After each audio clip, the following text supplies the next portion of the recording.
On a hot, crowded city sidewalk, 3 skinny 8-year-olds corner a billionaire in a designer suit. Before he can react, Amir snatches his lunch bag.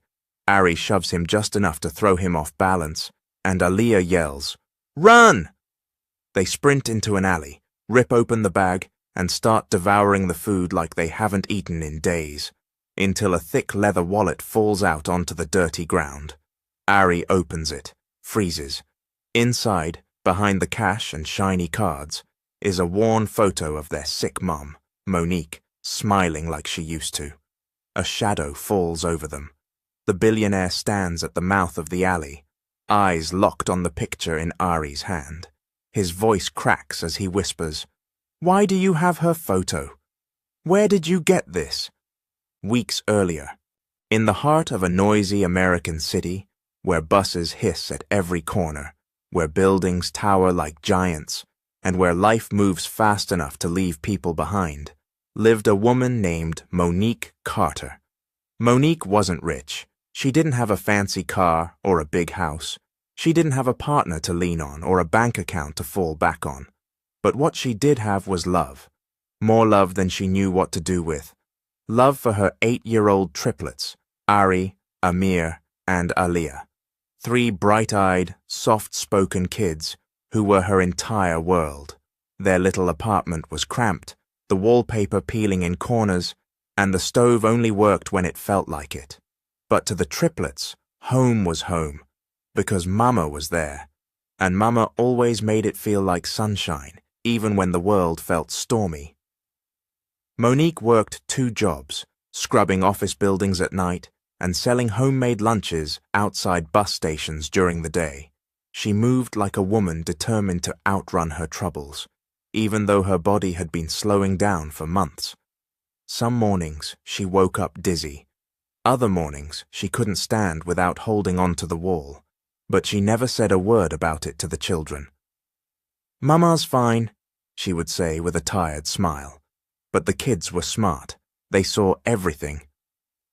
One morning, as the sun barely peeked through thin curtains, the triplets woke to the sound of coughing. Hard coughing, painful coughing. Aliyah tiptoed into the kitchen. "Mama?" Monique was bent over the counter, one hand gripping the sink, her whole body shaking with cough after cough. Her skin looked pale, and sweat dripped down her forehead though the room was cool. "Mama, are you okay?" Amir asked, eyes wide with fear. "I'm fine, baby," Monique whispered, forcing a smile she didn't have strength for. Just tired." But tired people didn't cough until they couldn't breathe. Ari reached out and touched her mother's arm. "Mama, please sit." Monique tried to wave him off, tried to tell them to get ready for school, tried to pretend everything was normal, but her body betrayed her. One second she was standing, the next her eyes rolled back, her knees buckled, and she collapsed onto the floor. "Mama!" All 3 children screamed at once. Ari ran to the neighbor's door, pounding with his fists until Mrs. Jenkins swung it open. "What's wrong? What happened?" "It's Mama!" Aliyah cried, tears streaming down her face. "She fell. She won't wake up." Within minutes, the small apartment was filled with scrambling feet, panicked voices, and shaking hands dialing 911. The triplets huddled together on the cold floor, clinging to each other as paramedics rushed in carrying equipment. They lifted Monique gently, checking her pulse, shining lights into her eyes, placing an oxygen mask over her face. "We need to get her to the hospital," one paramedic said. "Can we ride with her?" Amir begged, his voice cracking. "Yes, sweetheart," the paramedic answered softly. "Stay close." So the triplets climbed into the ambulance, their small hands gripping their mothers as the siren wailed through the city. Inside, the air smelled like medicine and fear. Machines beeped, oxygen hissed, and Monique lay still on the stretcher, her breath shallow and weak. Aliyah cried quietly. Ari prayed silently. Amir gripped his mother's hand like he could hold her soul in place. At the hospital, doctors rushed Monique through double doors. The kids were left behind, alone in plastic chairs too big for their small bodies. Minutes passed like hours. Then finally, a doctor approached. "Kids, your mother is very sick," he said gently. "She needs treatment, right away." The triplets held hands. "Will she be okay?" Aaliyah whispered. The doctor hesitated. "If she gets treatment, yes, possibly. But without it—" He didn't finish the sentence. He didn't need to. The triplets understood. Their lives had just changed forever. The next morning, hospital hallways were cold. Too cold. The kind of cold that made you wrap your arms around yourself even when you weren't shivering.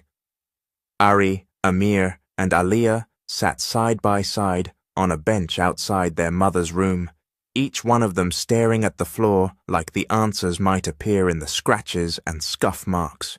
The doctor's words kept echoing. "She needs treatment, immediately. It's expensive." Expensive. That word felt like a mountain they couldn't climb. A nurse came over with soft eyes. "Children, your mom is resting now. You should go eat something, okay? Come back in an hour." Eat. They hadn't eaten since yesterday, but their stomachs felt too knotted with fear to remind them. Still, they obeyed. They walked out of the hospital into the bright morning, blinking against the sun. Cars honked, people rushed, city life moved on, completely unaware that 3 children's lives were falling apart. Aaliyah was the first to speak, voice cracking. "What we gon' do? Mama need money. We ain't got none." Amir kicked a pebble into the street. "I can get a job, maybe clean shoes, or carry bags." "You ate," Ari reminded him. "They ain't going to hire us." A heavy silence followed. Finally, Ari pointed toward the downtown district, where the buildings glittered like diamonds touching the sky. "People over there got money," he said quietly. "Maybe someone, maybe somebody kind, will help us." They had no plan, no certainty, just hope, and sometimes hope is the only thing poor kids have left.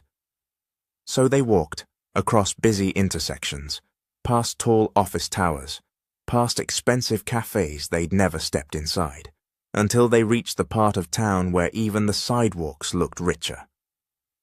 A black SUV rolled up to the curb and stopped right in front of the triplets. The door opened, and out stepped a tall man in a sharp charcoal suit. Everything about him screamed success. The polished shoes, the diamond watch, the confidence in his walk. Jamal King, 40 years old, billionaire real estate mogul, a man who owned half the buildings on that street, but the triplets didn't know that. Not yet. Jamal walked quickly, tapping on his phone, while holding a sleek leather lunch bag and his wallet. He wasn't paying attention.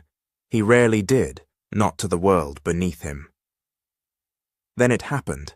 Ari, trying to step aside from a crowd, bumped right into Jamal's leg.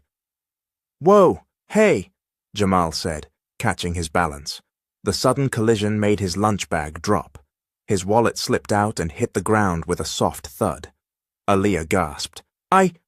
I'm sorry, sir. We ain't mean to—" But then she saw it. Food, a sandwich, a fruit cup, a bottle of water. Her stomach twisted painfully. Amir stepped closer. "Sir, can we—" But he couldn't finish. Shame choked the words in his throat. Jamal looked down at them, finally. Really looked.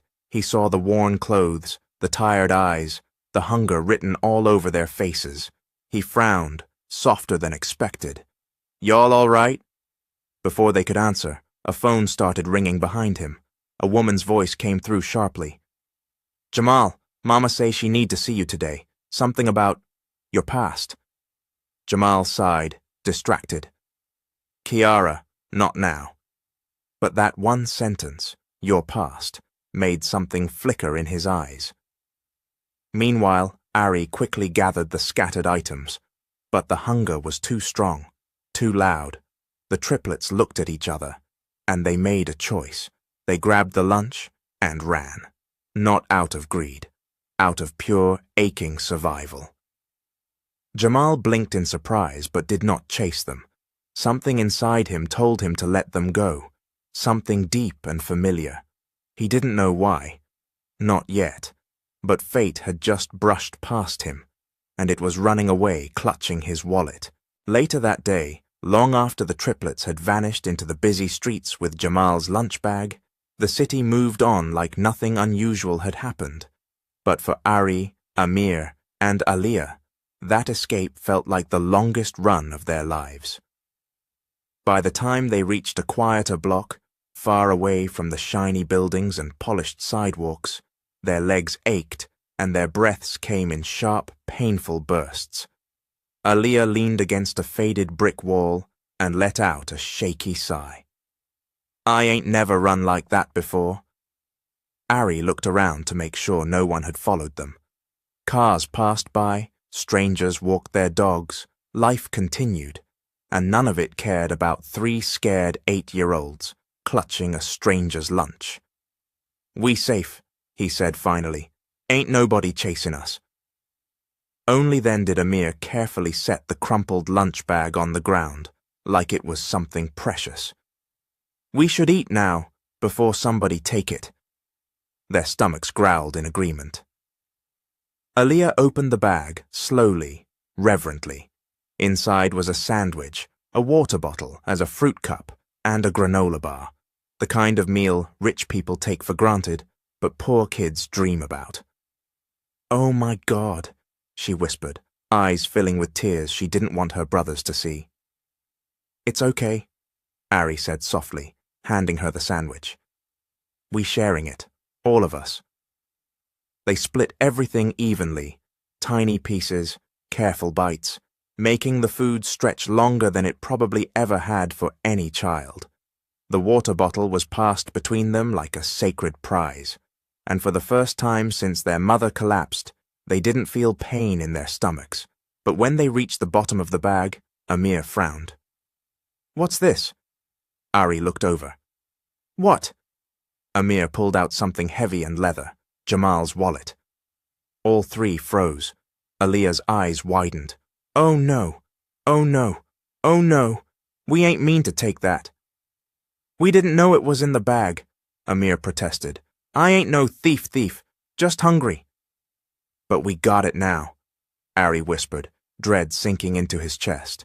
He opened it slowly. Inside were crisp bills, credit cards, a driver's license, things that didn't belong to them. Ari closed the wallet quickly, guilt rising in his throat, but then he saw something in one of the pockets, a photo. The corner was sticking out just enough for him to pull it. Aliyah gasped the second she saw it. "Mama!" It was her. Monique, years younger, glowing, smiling, wearing her favorite gold hoop earrings. What is this picture doing in his wallet?" Amir whispered. Ari stared at the photo like it held the answers to every question they never asked. "Why would a rich man got a picture of Mama?" Aliyah breathed. "Was he her friend? Was he her boyfriend? Was he something else?" Amir swallowed hard. "What if Mama knew him? What if he knew Mama?" Ari looked at the business card inside the wallet. Jamal King Development's top floor. King Tower, the same man they ran from. The same man who didn't chase them. The same man who looked at them with confusion and a strange softness. Aliyah wiped her face. "We gotta give it back." "But what if he called the police?" Amir whispered. "Then we tell him the truth," Ari said, voice steady, though his hands trembled. "We tell him we was hungry, tell him Mama's sick, tell him we ain't bad kids." Aliyah clutched the photo to her chest. "And we ask him why he got Mama picture. We ask him who he is." Ari nodded slowly.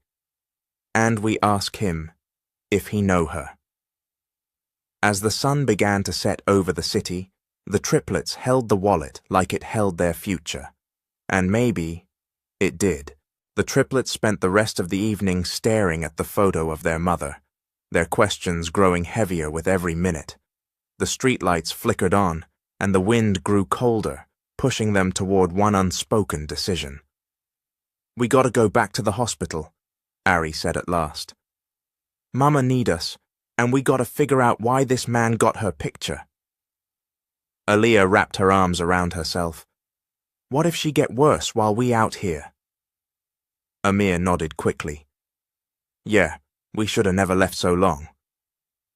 So they walked, small shadows under the bright city lights, clutching Jamal's wallet tight like it might break if they loosened their grip. Back at the hospital, the hallways buzzed softly, nurses moving like gentle ghosts, machines humming with steady beeps. When the triplets stepped inside, the nurse behind the counter frowned with relief. "Where did you three go? I was worried sick."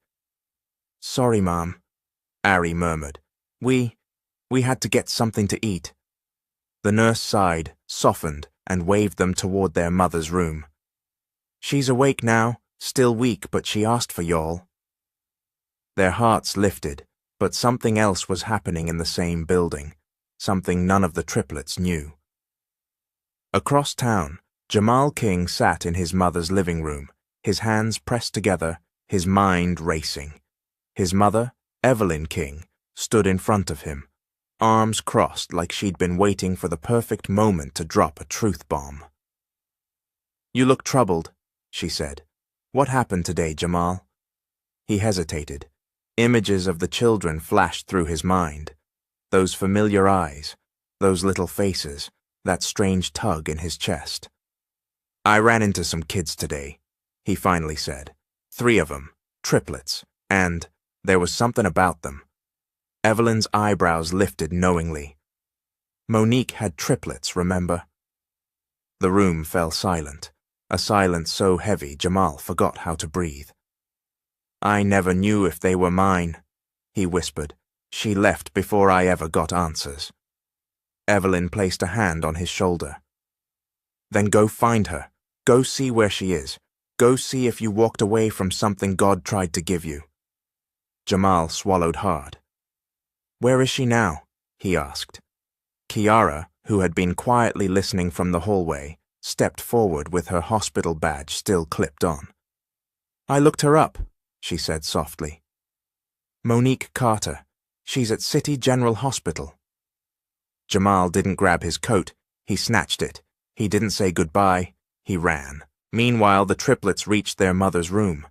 Monique lay propped up in her bed, her skin pale, her breathing shallow, but she managed a small smile when she saw them. "My babies," she whispered. "Where y'all been?"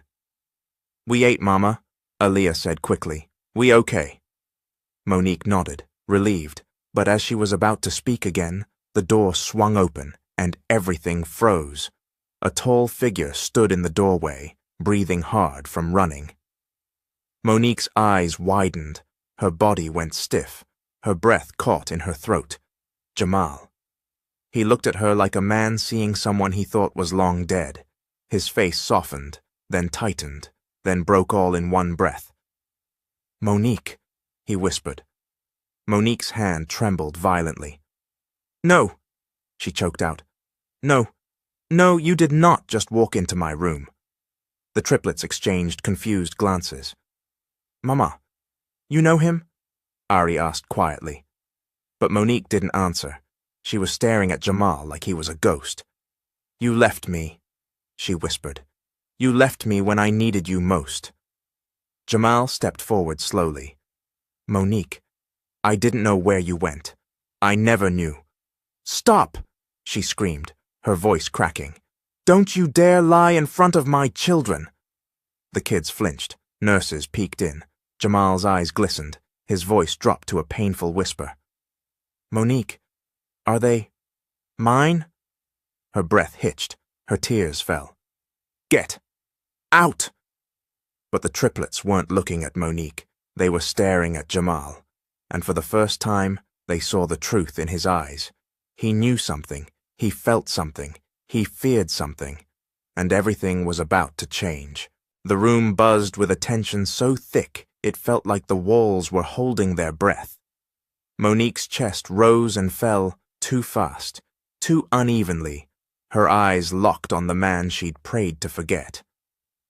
Jamal stood frozen in the doorway, palms trembling, his mind struggling to catch up to the moment destiny shoved him into.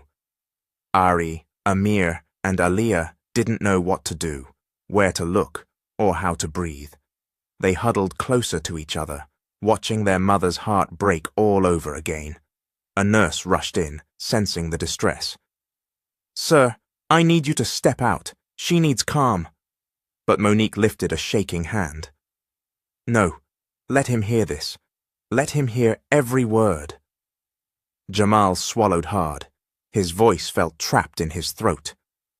"Monique, I didn't come to hurt you. I didn't even know you were here.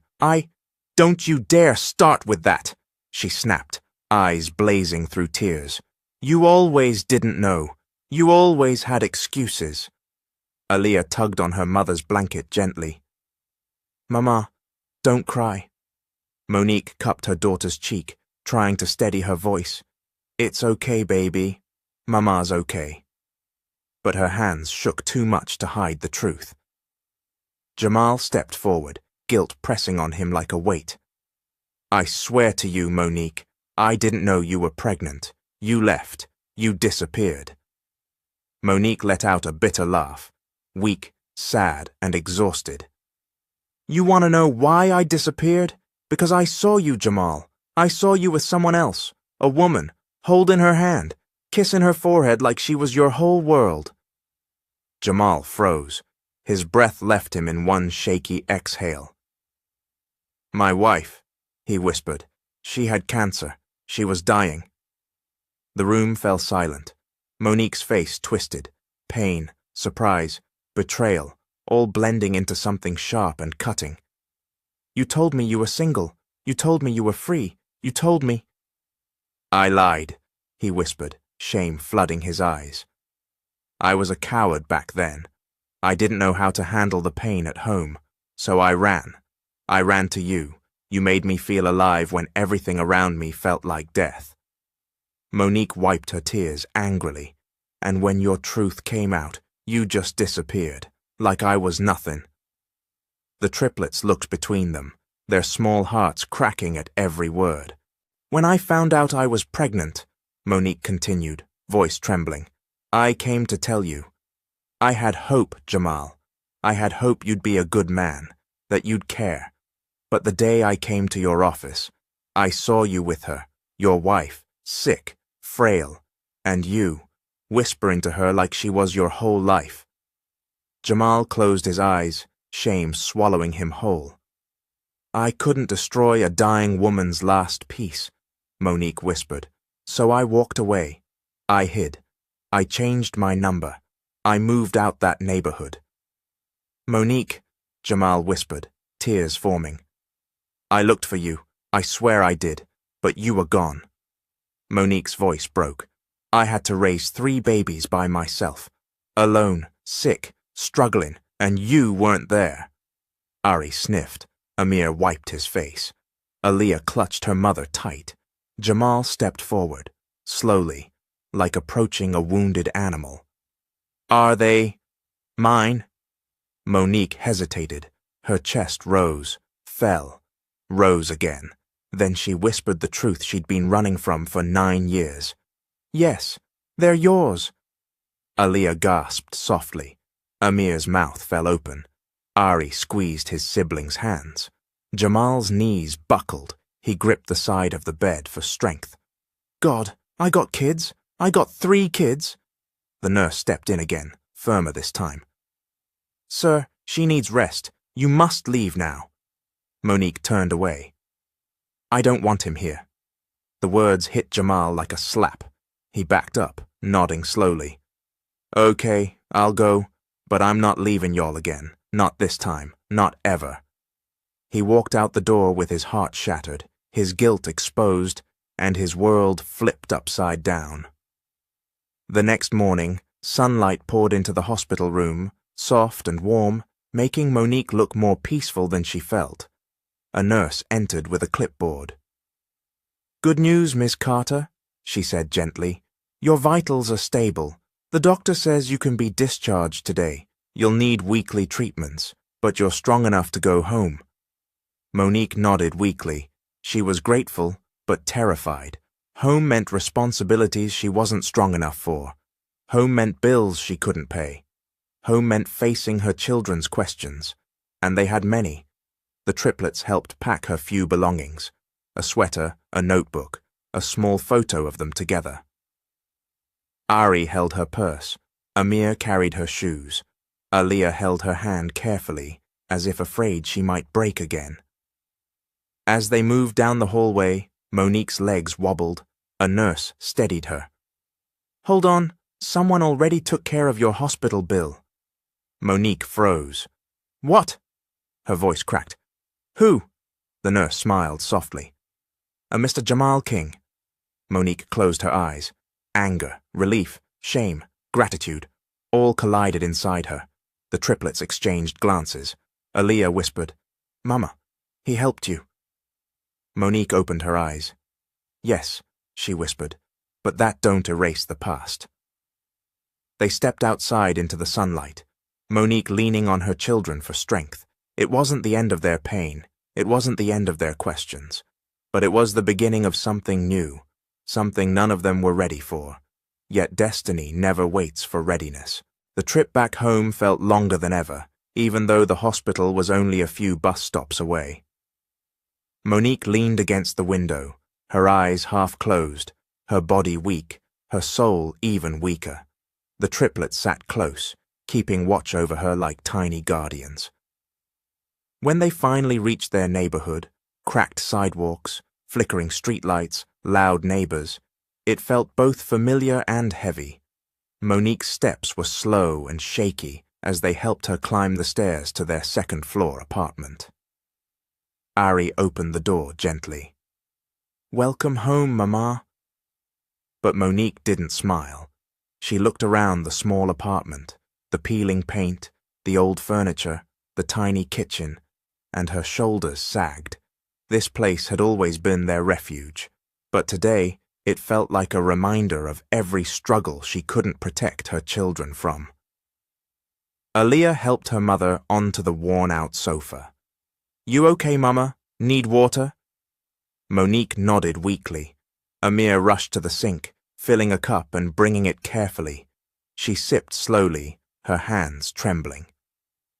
All three kids sat on the floor in front of her, waiting, watching.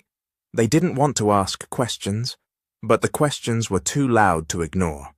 Ari finally spoke, quiet and hesitant. "Mama, who was that man?" Monique closed her eyes, breathing through the ache in her chest. "I didn't want y'all to find out like this," she whispered. "Not when everything's so messy." Aliyah scooted closer. "But Mama, you know him? Why he made you cry?" Monique wiped her eyes. "His name is Jamal King, and a long time ago, before y'all were born, he and we knew each other." "Like boyfriend-girlfriend?" Amir asked bluntly. Monique let out a humorless laugh. "Something like that, but it ain't end right. He lied, he hurt me, and I decided to raise y'all without him." Ari held up the photo they found in Jamal's wallet. "Then why he got this?" Monique's breath caught. The photo. The same one Jamal used to say he loved. She took it with shaking fingers. Seeing her younger self smiling burned her eyes with tears. "I don't know why he kept this," she said, "but him having it don't change what happened." The kids exchanged looks. They could tell there was more, much more, but their mother was too fragile for more questions. Monique leaned back, exhausted. "Come here," she whispered. The triplets climbed onto the sofa, curling around her like they used to when they were toddlers. Monique kissed each forehead. "I love y'all, more than anything in this world, and I'll always protect you, even from him." But outside, someone was watching them. Across the street, inside a sleek black SUV, Jamal sat gripping the steering wheel. His chest tightened as he saw the faint silhouette of Monique and the triplets inside their dim apartment. Kiara sat beside him, arms folded. "You sure you want to sit out here like some stalker?" I needed to know she made it home safe," Jamal murmured. Kiara studied his face, the regret in his eyes, the way he stared at that small apartment like it was sacred ground. "She looks sick, Jay," Kiara said softly. "Real sick." "I know," Jamal whispered. "And those kids, I can't get their faces out of my head. They looked so hungry today, so scared." Kiara touched his shoulder. "You got a chance to fix this. Don't run this time." Jamal sighed deeply. "I want to help. I need to help. But Monique hates me." "She don't hate you," Kiara said gently. "She hurt, and hurt people protect themselves, especially mamas." "And the kids?" Jamal asked quietly. "You think they'll ever forgive me?" Kiara smirked. "Kids forgive quicker than grown-ups, especially when they see effort." Jamal took a shaky breath. "I want to be in their lives. I want to make sure they never suffer again. But I don't know how." Kiara opened the car door. "Step 1, show up. Step 2, try again. Step 3, keep trying." Jamal nodded, determination flickering to life. But when he stepped out of the SUV, a neighbor spotted him immediately. "You lost, big man?" The tone was suspicious, protective. This was a neighborhood where strangers didn't go unnoticed. Jamal raised his hands calmly. "No trouble, just making sure someone got home okay." The neighbor squinted at him. "You Monique's people?" Jamal hesitated. "I'm trying to be." The neighbor softened slightly. "She a good woman, been through a lot. Don't bring more trouble." "I won't," Jamal said sincerely. "I only want to help." The neighbor studied him one more time, then walked off. Jamal took a breath, stepped toward the building. Then stopped. Through the window, he could see Monique lying on the sofa with the kids wrapped around her. A family he should have known. A family he'd missed 9 years of. His throat tightened. "I'll fix this," he whispered to himself. "I'll make up for the time I lost." He turned back to the car, voice breaking. "I promise. I ain't leaving them again." Upstairs, Monique opened her eyes for a moment. A strange chill moved through her, because somewhere deep in her mother's intuition, she knew he was close, too close, and this time, she couldn't outrun the past. The next morning came too fast. Sunlight slipped through the thin curtains of the small apartment, lighting up dust particles in the air. Monique woke with a sharp ache in her side and a dizzy head. The triplets were still curled up around her, having fallen asleep on the sofa after refusing to leave her side. "Mama, you okay?" Amir mumbled, rubbing his eyes. Monique forced a smile. "I'm fine, baby. Go ahead and help your sister start breakfast." But her body disagreed. When she stood, her knees buckled, and she had to grip the wall for balance. Aaliyah noticed right away. "Mama, you don't gotta pretend for us." Monique sighed, brushing her daughter's cheek. "Mama's just tired, that's all." But tired didn't cover it. She felt weak, lightheaded, too worn out to hide anything anymore. Still, she didn't want the kids worrying, so she made her way to the tiny kitchen while they started gathering bread and peanut butter for breakfast. Ari looked out the window suddenly, his face tightening with confusion. Mama?" he whispered. "There's a car outside, same one from last night." Monique stiffened. She didn't need to look. She already knew who it was. Her heart sank with frustration, fear, and something else she didn't want to name.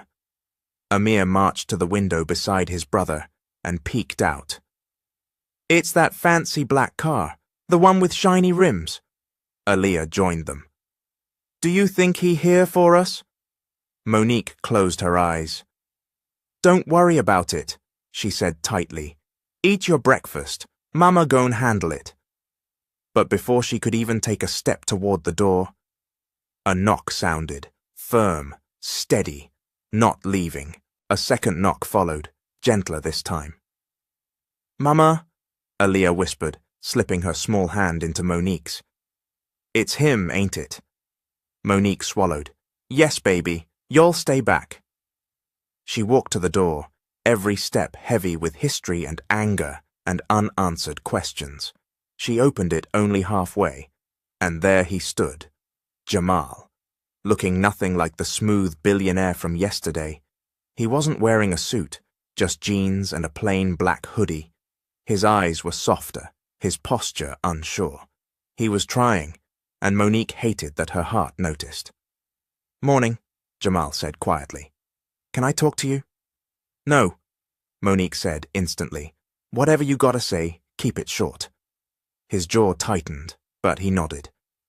Okay, I wanted to check on you, make sure you got home safe. I been worried.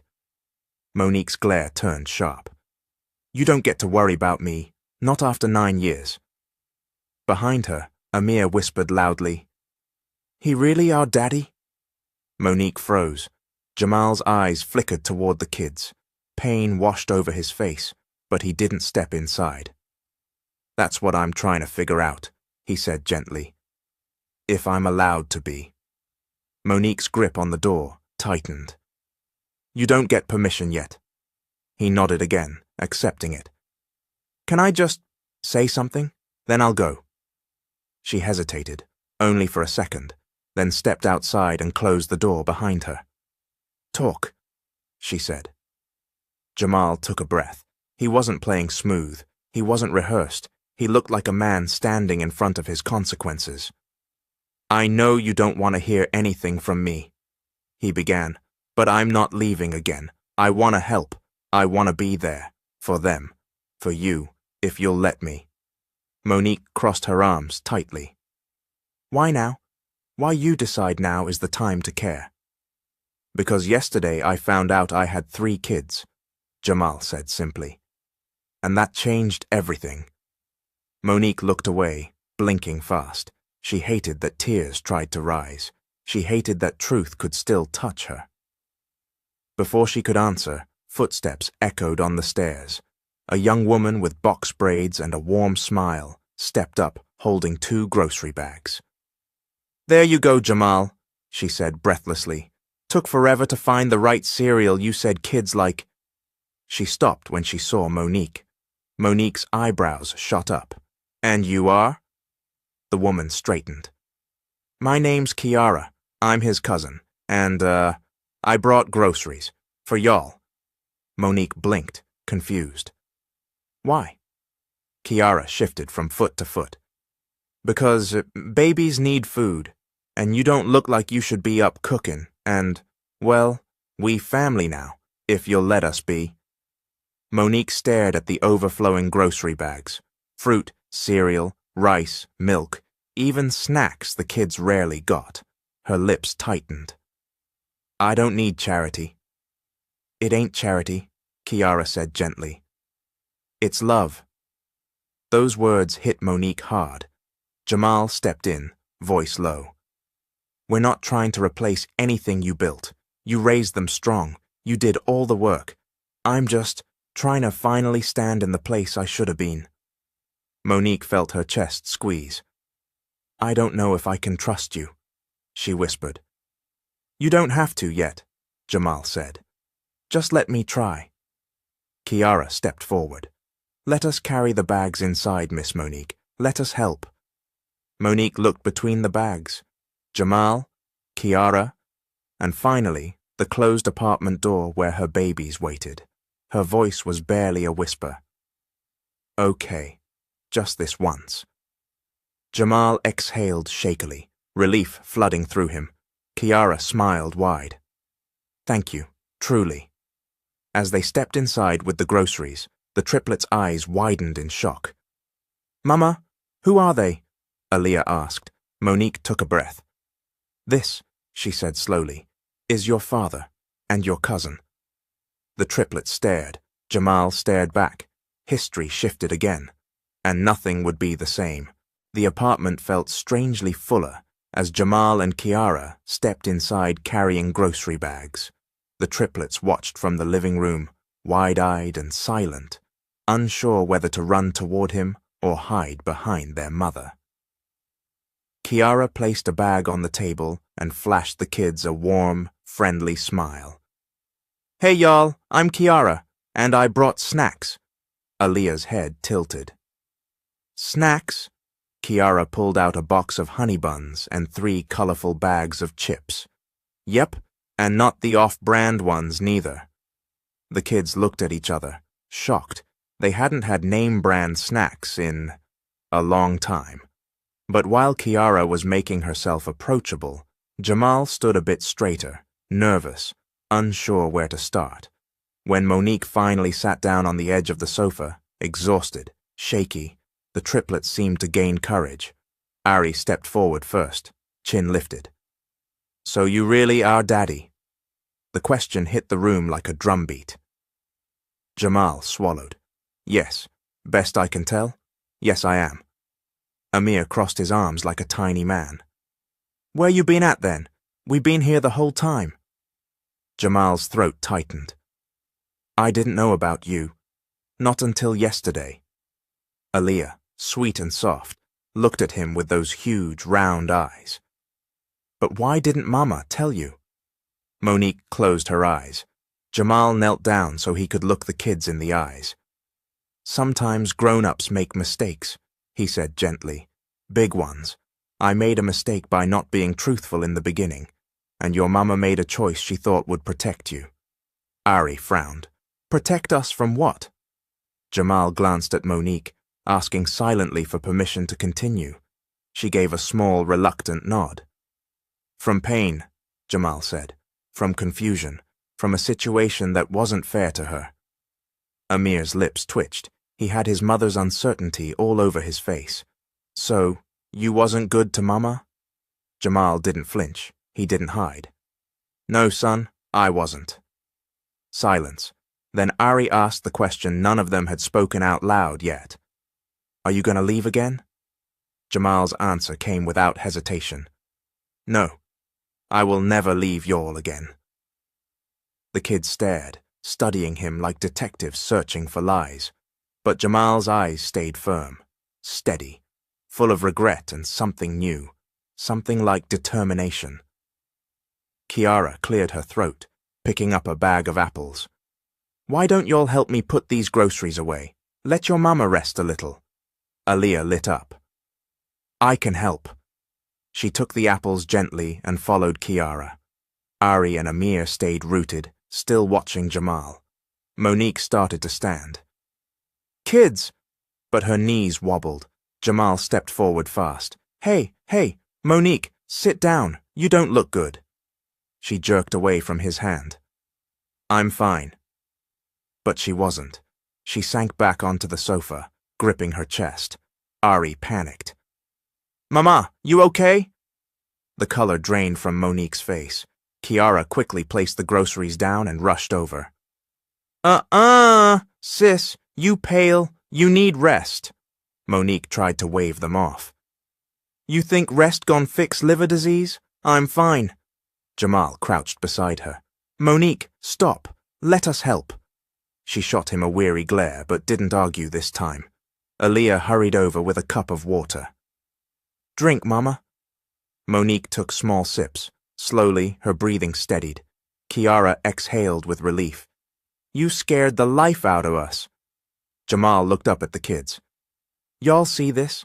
This why I'm here. Your mama not supposed to do all this alone." The kids' faces softened, fear replacing anger. Monique leaned her head back, exhausted. "You don't get to come in here and act like some hero." "I'm not trying to be a hero," Jamal whispered. "I'm trying to be present." Silence again. Kiara clapped her hands suddenly. "All right, let's reset this room's energy. Who hungry?" Instantly, all 3 kids' hands shot up. Jamal smiled. "I got something for that." He reached into one of the grocery bags and pulled out a large styrofoam container. It's warm. Fried chicken, macaroni, collard greens, from Ms. Lila's Soul Kitchen. All three kids gasped. That's our favorite place, Amir yelled. We only go there on special occasions, Aaliyah added. Monique's eyes softened despite her efforts. You remembered. Jamal looked at her. It was our spot. For a moment, the past shimmered in the air between them. Warm, painful, real. Kiara brought out plastic plates, and soon the table was full of good smells and excited chatter. The kids ate like they hadn't eaten a real meal in months. Ari bit into a drumstick and spoke with his mouth full. This the best chicken ever, Aaliyah giggled. Don't talk with your mouth open. Amir stuffed his cheeks anyway. I'm talking private business. Ain't nobody looking at me but y'all. Kiara laughed. Boy, you a whole mess. Jamal watched them quietly. His children. 3 little humans he never knew. 3 little blessings he almost missed forever. His eyes burned with emotion. Monique noticed. She tried to look away, but something in her, something old and buried, felt that ache too. When the meal was over, Jamal spoke softly. Monique, let me take y'all to your doctor appointments. Let me help with medicine costs. Let me be part of their lives. The apartment fell still. Monique looked up, her voice barely above a whisper. I don't know if I'm ready for that. Aaliyah climbed into her lap gently. Mama, we can still try. Ari and Amir came closer, eyes hopeful. Monique looked at her kids, then at Jamal. Her voice trembled. I'll allow visits, but slowly, and on my terms. Jamal nodded immediately. Whatever you need. Good, Monique said softly. Because they need you. And I might need help too. The triplets smiled. Jamal felt his heart expand so much it hurt. For the first time in years, they weren't broken. They were something new, something healing, something beginning. The next few days passed with a strange mixture of tension and hope in the tiny apartment. Monique rested more, though the kids could see pain flicker across her face when she thought they weren't looking. Jamal kept his distance but never disappeared, showing up every afternoon with groceries, medicine, or a warm meal. By the 4th morning, the kids watched from the window as his sleek SUV pulled up. But this time, he stepped out alone. No Kiara, no groceries, just him. Ari's heart fluttered with nerves. Amir pressed his face against the glass, and Aaliyah whispered, Mama, Daddy's here. Monique, who was folding laundry slowly on the sofa, tensed. She wasn't used to hearing that word, wasn't sure she liked it, but she didn't correct her daughter. A soft knock followed. Before Monique could speak, the triplets swarmed her. Mama, can we go outside with him? We'll stay close. Please, Mama. Monique looked into their hopeful little eyes, and then at her own shaking hands. She needed rest. She couldn't entertain them today, couldn't take them anywhere. Jamal knocked again, gentler this time. With a sigh and a whisper of trust she barely felt ready for, Monique nodded. Fine, but don't go far, and don't be long. The kids screamed with excitement. Monique managed a small smile. Go on now. Jamal stood in the hallway, trying not to look nervous. When the door opened and the triplets poured out toward him, his throat tightened. 3 little pieces of himself. 3 lives he didn't help build, but wanted desperately to be part of now. Aaliyah slipped her hand into his first. You came back, she said softly. He crouched down to her height. I told you I would. Ari stepped forward next, hands in his pockets like a small man. So, what we doing today? Amir flexed his arm proudly. Yeah, we want to do something fun. Jamal chuckled. All right then, how about we start with the park? Their eyes lit up like Christmas morning. The neighborhood park was old, rusty in places, but the kids didn't care. They ran, they raced, They laughed so loudly, other families turned to look. Jamal watched them, feeling something move inside him, something slow, something fragile, something brand new. Ari balanced on the narrow stone border of the sandbox like a tightrope walker. "Daddy, watch me!" The word hit Jamal like a punch, soft, warm, unexpected. "Daddy." He blinked through the heat behind his eyes. "I'm watching, champ. Go on." Ari stretched his arms and took careful steps, determined not to fall. For a moment he wobbled, and Jamal jumped forward instinctively, hands ready. But Ari steadied himself. "I got it! You see that?" Jamal laughed. "I saw everything." Amir tugged on Jamal's sleeve next. "Come play ball with me. Bet you can't beat me." Jamal smirked. "Oh, I'm absolutely beating you." "No, you not," Amir declared, already running to the grassy field. They played a messy, chaotic game of tag football, Amir shrieking every time Jamal pretended to intercept him. Aliyah watched the boys for a minute before crawling into Jamal's lap as he sat on the bench. She leaned her head against his chest. "Daddy?" Jamal swallowed hard. "Yes, baby?" She looked up with big round eyes. "Are you gonna stay forever?" The question cut him open. He cradled her gently. "Yes, as long as y'all want me to, and even when you don't, I'll still be here." Her small fingers curled into his shirt. "Good. 'Cause Mama's tired. She needs help." Jamal exhaled shakily. "I know, sweetheart. I'm gonna help her too." Aliyah nodded like she'd just made a contract. For the first time in his life, Jamal felt needed in a way that had nothing to do with money or power. This was family. Hours passed before the kids finally slowed down, panting and sweaty. Jamal bought them cold drinks from a street vendor and led them back toward home, holding Aliyah's hand while the boys argued over who won the football game. "It was me! You cheated! Nuh-uh, you slow!" Jamal smiled, shaking his head. Normal kid chaos. He hadn't realized how much he'd missed it, but everything changed the moment they reached the building.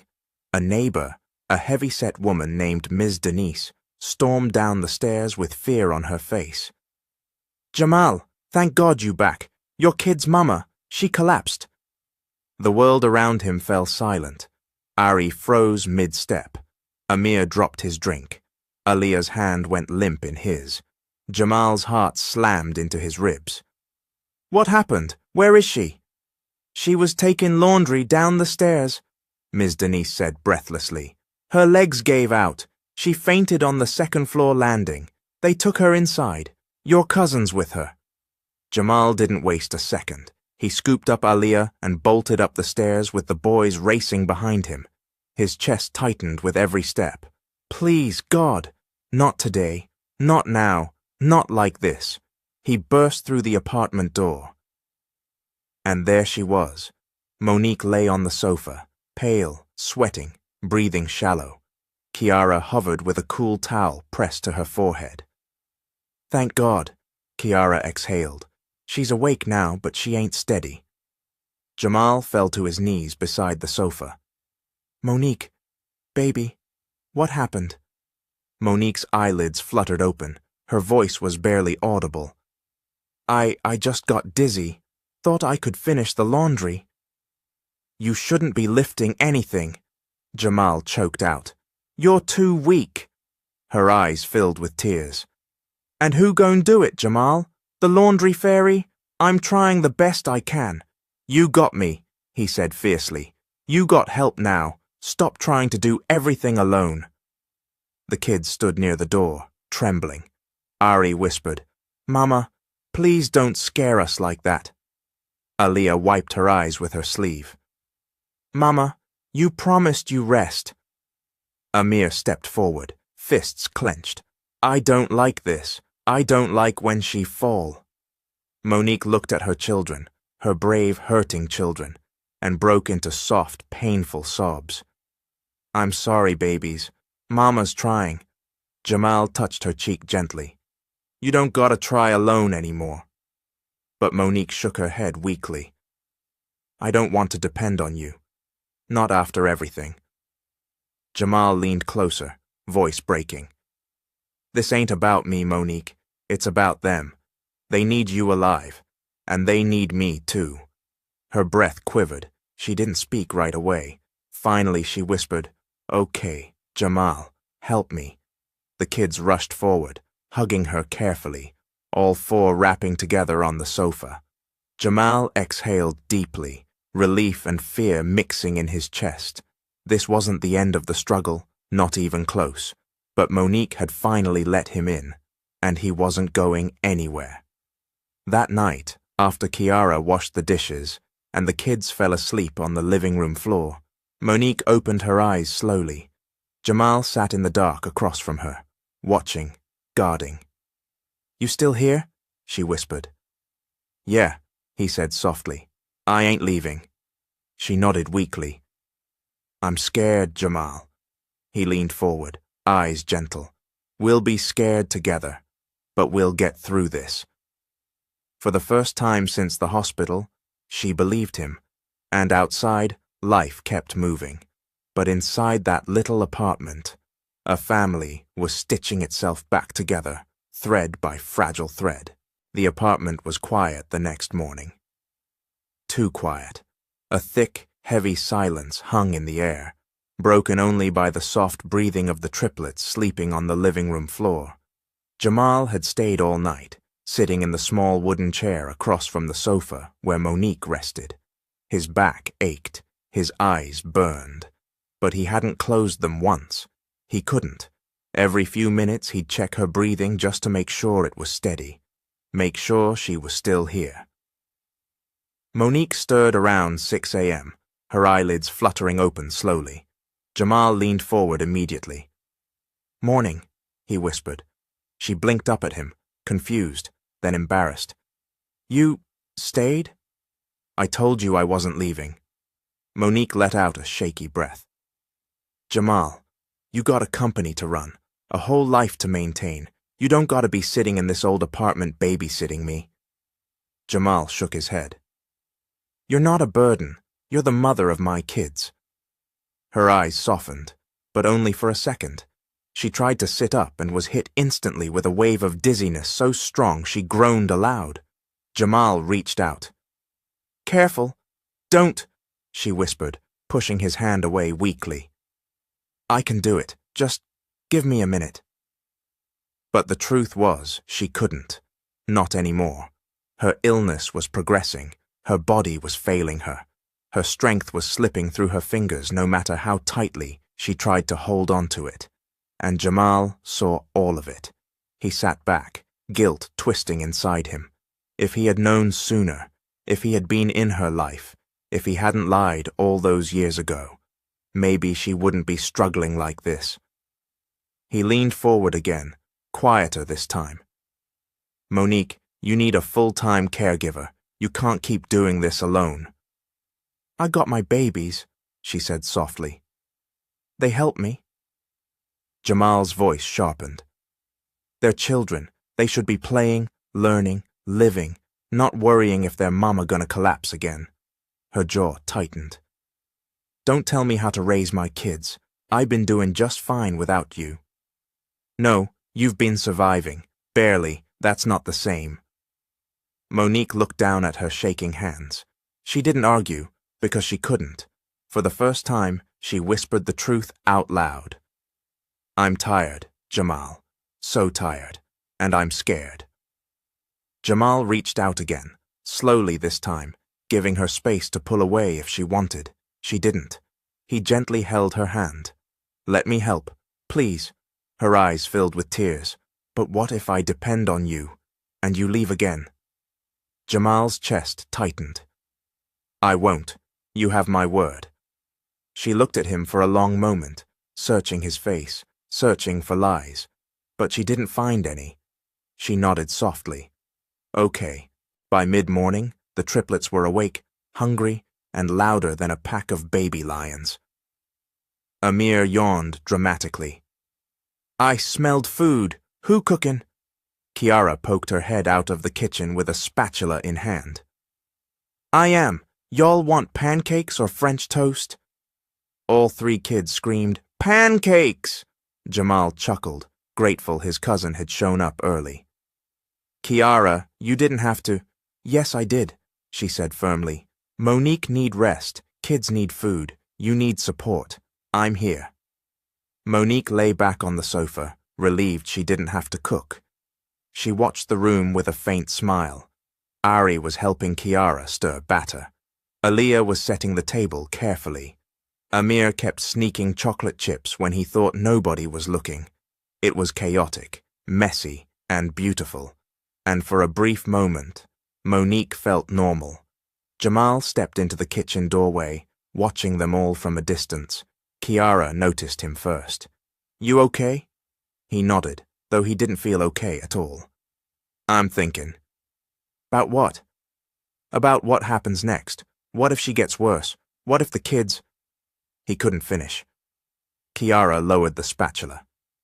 Jay, she needs real medical care. Consistent care. You know that. I know, he whispered, but she's so stubborn. She don't want to be a burden. Kiara smirked. Then don't make it about her. Make it about the kids. Jamal turned that thought over in his head. She was right. Monique might refuse help for herself, but she'd never refuse something if it was for her children. Later that afternoon, Jamal sat Monique down at the table while the kids played outside where he could watch them through the open window. We need to talk, he said gently. Monique exhaled, bracing herself. What now? I talked to a specialist this morning. Her head snapped up. You did what? I'm trying to help you live, he said, his voice cracking.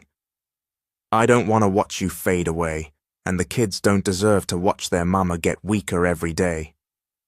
She looked away, tears forming again. Jamal continued softly. There's a treatment program, one of the best in the state. They help patients at your stage. They got nurses, physical therapy, private rooms. I can't afford none of that, she whispered. I know, Jamal said. That's why I'm paying. Monique froze. No, she said immediately. Absolutely not. I'm not letting you throw money at the situation like that fixes the past. This isn't about the past, Jamal said, leaning forward. This is about the future. She shook her head. I don't want you thinking you can buy your way back in. I'm not, Jamal said. I'm working my way in. Silence dropped between them.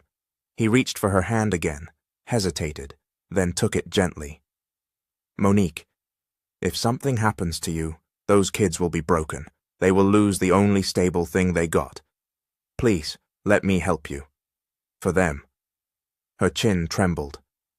Jamal, I'm scared to live like this, but I'm also scared to hope again.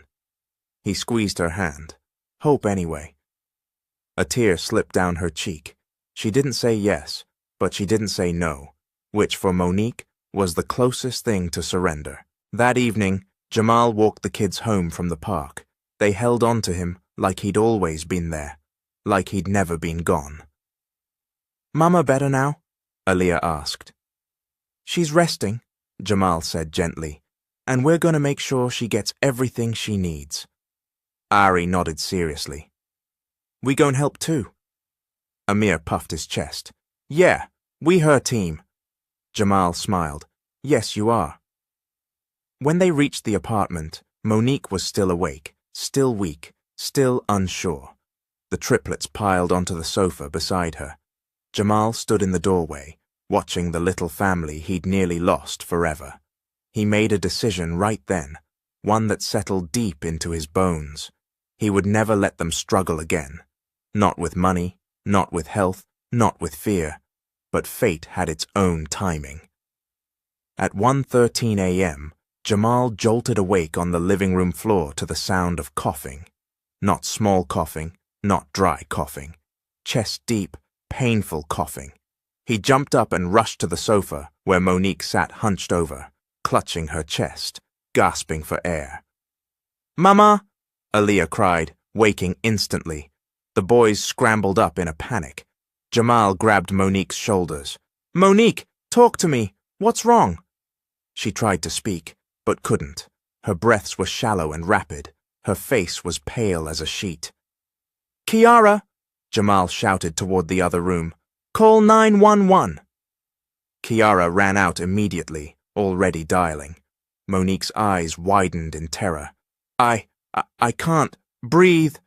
Jamal held her up. I got you. Stay with me. Look at me. Look at me, Monique. Stay awake. The kids cried and clung to each other.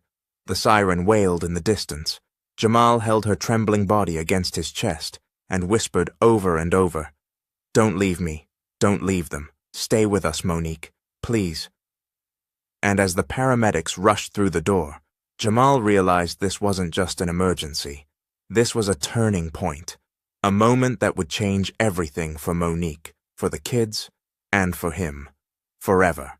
The ambulance lights painted the small apartment in flickering red and blue as Monique's body convulsed in Jamal's arms.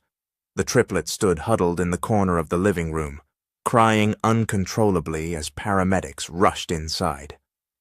What happened? One medic asked, kneeling beside Jamal. She couldn't breathe, Jamal stammered. It just started suddenly. Please help her. The medic placed an oxygen mask on Monique, while another checked her vitals. They exchanged urgent glances. Blood pressure is dangerously low. Oxygen saturation dropping fast. She's in acute distress. Get her on the stretcher. No! Aaliyah screamed. Don't take our mama. Please. Kiara scooped the little girl into her arms, rocking her and whispering soothing words through her own trembling voice. It's okay, baby. They're gonna help her. They're gonna help Mama. But Aaliyah clung to her cousin like she was drowning. Amir threw himself against the wall, fists pounding into it in blind panic. No, no! She said she was getting better. She said she's fine. Ari stood frozen with tears running down his cheeks, whispering, Mama, Mama, please don't leave us. Jamal forced himself to focus. What hospital are you taking her to? He demanded. St. Matthew's, the medic replied, while adjusting the oxygen mask. She needs immediate intervention. You can follow in your car. As they wheeled Monique out, she briefly cracked her eyes open, staring at her crying children. A tear slipped down her cheek. Her voice was barely a whisper through the mask. My babies. And that was the last thing they heard before the ambulance doors slammed shut and sped into the night. Inside Jamal's SUV, the triplets sat trembling and silent, except for Aaliyah, who sobbed quietly into Jamal's side. Kiara drove, her hands shaking on the wheel. It was the longest 10-minute ride of their lives. The hospital was bright, cold, and loud when they arrived. The automatic doors slid open, swallowing them into a world that smelled like bleach and fear.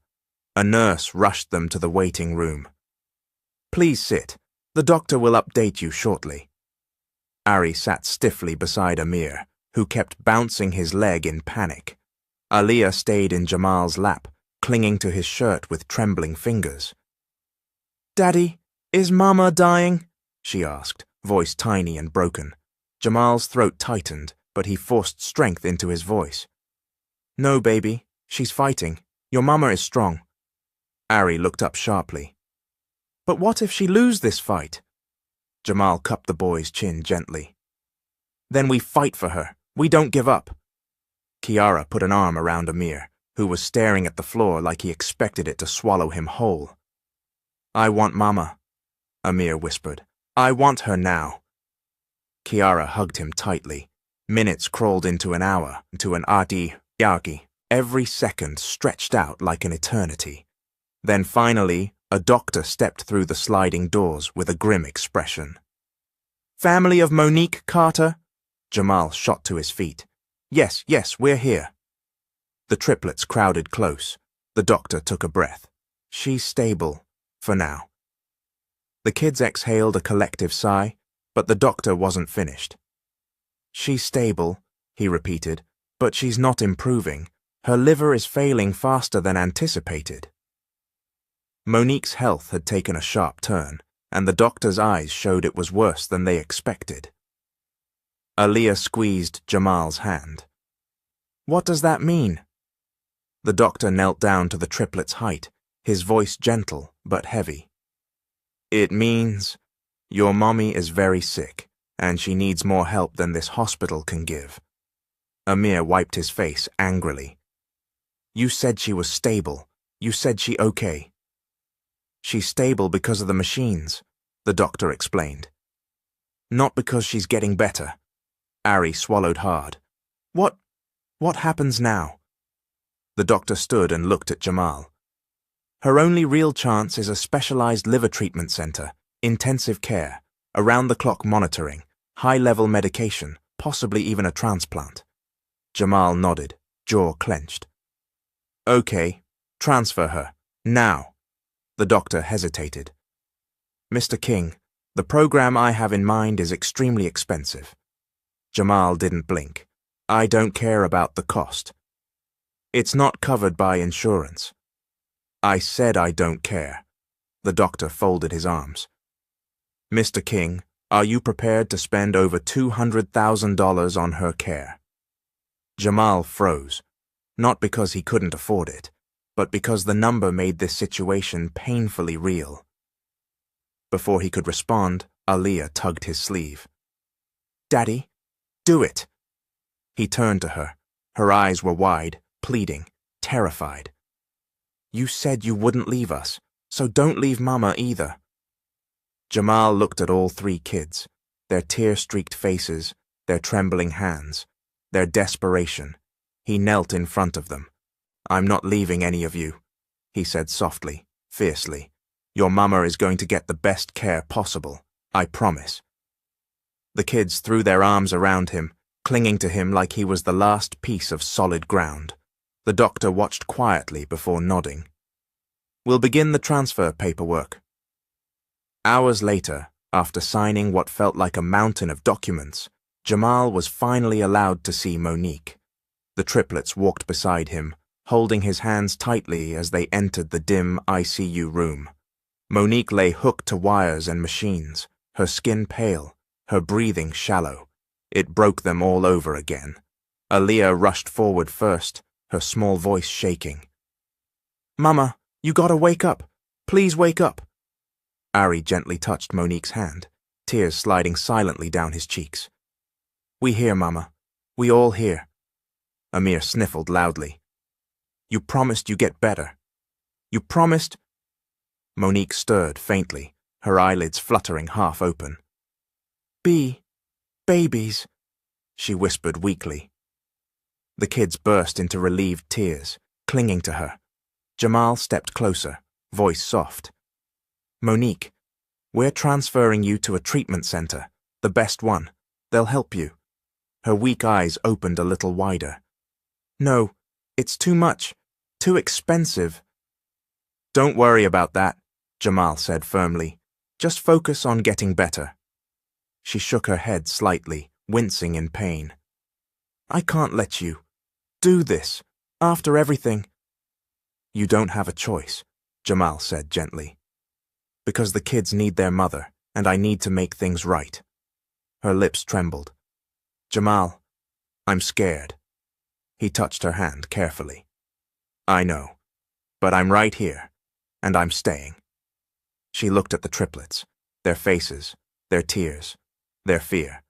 Then she looked back at Jamal. "Okay," she whispered. "Okay, do it." The kids all sighed with relief. Jamal exhaled, shoulders lowering. Then suddenly, Monique gasped, her back arched, her fingers clenched, the heart monitor spiked. "Mama!" the triplet screamed. Monique!" Jamal shouted, grabbing her shoulders. The monitor shrilled. A nurse sprinted inside. Then another. "Code Blue! Room 7!" One nurse ushered the children out. They screamed. They cried. They fought to stay. But they were too small, too afraid. Kiara caught them in the hallway, wrapping all three in her arms as they sobbed uncontrollably. Jamal stood frozen at the door, listening to the chaos inside. "Push 1 milligram epinephrine. Her blood pressure is crashing. We're losing her." Jamal's legs nearly gave out. Kiara whispered urgently, "Jay, you gotta stay strong for them." But he barely heard her, because inside that room, the woman he once loved, the mother of his children, the one he failed years ago, was fighting for her life again. And this time, Jamal didn't know if she would win. The hallway outside Monique's ICU room felt colder than any winter night. The triplets clung to Kiara, their small bodies trembling as nurses and doctors sprinted past them. Alarms echoed, orders shouted, footsteps thundered. Inside that room, their mother was fighting the hardest battle of her life. Again, Ari pressed his forehead against the wall, crying silently, trying to be strong for his siblings, even as his world fell apart. Amir wasn't silent. He punched the wall again and again through tears. "No! No! She can't die! She can't leave us!" Aliyah shook uncontrollably, her face buried in Kiara's chest. "Mama! Mama!" Kiara held them tighter, her own tears falling. "Baby, they're helping her. They're doing everything they can." Down the hall, Jamal stood like a man carved out of stone, every muscle tight, every breath sharp. His eyes were locked on the ICU door. The sounds inside clawed at his chest. Kiara finally looked up and saw him crumbling. "Jay, come here." He didn't move. "They're working on her," he whispered hoarsely. "She was just talking. She was just holding my hand." Kiara moved slowly, guiding the triplets to the bench and sitting them down before approaching her cousin. "Jamal," she said gently, placing a hand on his shoulder, "this ain't your fault." He flinched, but it was. At least, that's how it felt to him. "I should have found her sooner," he whispered, voice thick. "I should have been there when she needed me years ago. I should have—" "Stop," Kiara said firmly. "Regret won't bring her back. What she needs right now is your strength. And what these babies need," she gestured to the kids trembling on the bench, "is their father." Jamal looked at the triplets. They were terrified, broken, watching their world collapse, and they needed him more than ever. He walked to them slowly. Ari lifted his tear-filled eyes. "What's happening to Mama?" Jamal knelt beside him, swallowing the lump clogging his throat. "The doctors are working hard. They're trying to help her heart get strong again." Amir sniffled loudly. "But she said she was better. Why she keep getting worse?" Aliyah looked up, shaking. "Daddy, Mama ain't gonna die, right?" Those little voices shattered him. Jamal placed his hands gently on their shoulders. "Listen to me," he said softly. "Your Mama is a fighter, the strongest woman I've ever known. She's fighting right now, but she's very, very sick." The kids trembled harder. That moment was interrupted by the sound of footsteps. A doctor approached them. His face told the story before he spoke. Aliyah gasped and hid her face. Amir clung to his brother. Ari stopped breathing for a moment. The doctor exhaled. "She's stable." All three kids cried out in relief. "But," he added, and the world froze again. "She is not improving. Her organs are under extreme stress. This episode shows her condition is more advanced than our last scans indicated." Jamal stood slowly. "Can I see her?" "In a moment. We need to finish stabilizing her." Ari tugged the doctor's sleeve. "Is she gonna die?" The doctor knelt carefully. "We are doing everything to prevent that, but your mum needs long-term intensive care. Without it, she could suffer another collapse, and she might not survive the next one." Aliyah burst into sobs. Amir punched the air helplessly. "You fix her. That's your job." The doctor placed a gentle hand on Amir's shoulder. "I promise you, we're trying." Jamal cleared his throat. Doctor, earlier you mentioned a treatment center. Is that still an option? Yes, the doctor said, but she will need to be moved there as soon as she's stable enough to travel, and she'll need someone, an adult, to stay involved in her care, someone she trusts. All eyes turned to Jamal. Ari pulled at his father's jacket. Daddy, help Mama, please. Jamal nodded softly. I will, I promise. 2 hours later, they were allowed into the room. Monique lay still, eyes closed, surrounded by wires and beeping machines. Her breaths were slow, shallow, fragile. The triplets rushed to her side. Aaliyah held her mother's hand gently. Mama, can you hear me? Monique's lips trembled slightly. Her lids lifted, revealing eyes clouded with exhaustion but still full of love. My babies, she whispered. Ari leaned in, tears falling onto the sheets. We here, Mama. We ain't leaving. Amir climbed onto the edge of the bed, careful not to disturb the tubes. Mama, you scared us so bad. Monique brushed his cheek with the back of her trembling hand. I'm sorry. Mama didn't mean to. Jamal stood at the foot of the bed, struggling not to cry. When their eyes met, Monique's filled with guilt. Jamal, why are you still here? He stepped closer. Because I should have been here 9 years ago, and I'm not messing up again. Her breath hitched. I don't want them to see me like this. Aaliyah curled against her side. We don't care how you look. We just want you here. Monique cried softly. Jamal took her hand gently. Listen, the doctor said you need long-term care, real treatment. You can't go home, not like this. Her eyes widened. No, I can't leave my babies. They need me. They need you alive, Jamal said gently. We'll visit every day. We'll FaceTime. But you need to be somewhere you can get stronger. Ari nodded quickly. Mama, please, we'll be okay. Amir didn't nod.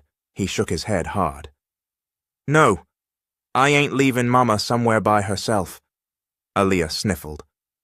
But if she stay home, she might die, Amir. The words hung in the air, painful, true. Amir's face crumbled. No, I don't want that. Monique looked at her kids, the only reason she fought so hard.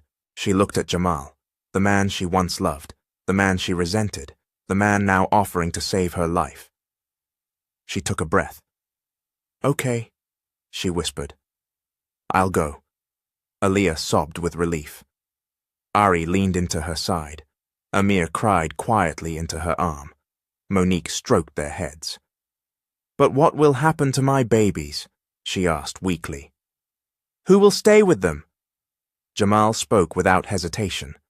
They'll stay with me. The triplets froze. Monique froze. Jamal stepped closer. I have the space, the stability, the ability to take care of them while you're in treatment. I'll make sure they're safe, fed, in school, loved. Monique's eyes filled with fear.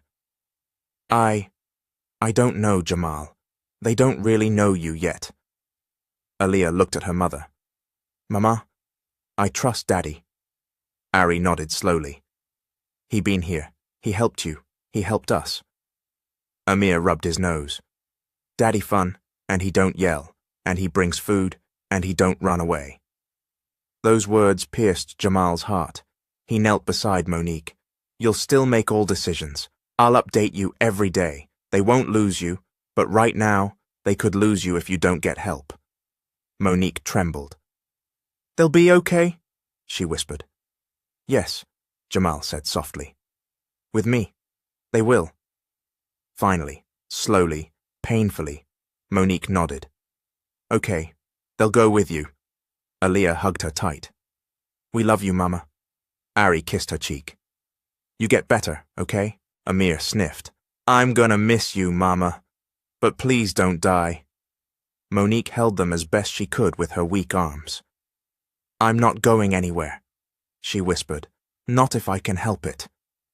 Then she looked at Jamal. take care of them. Please."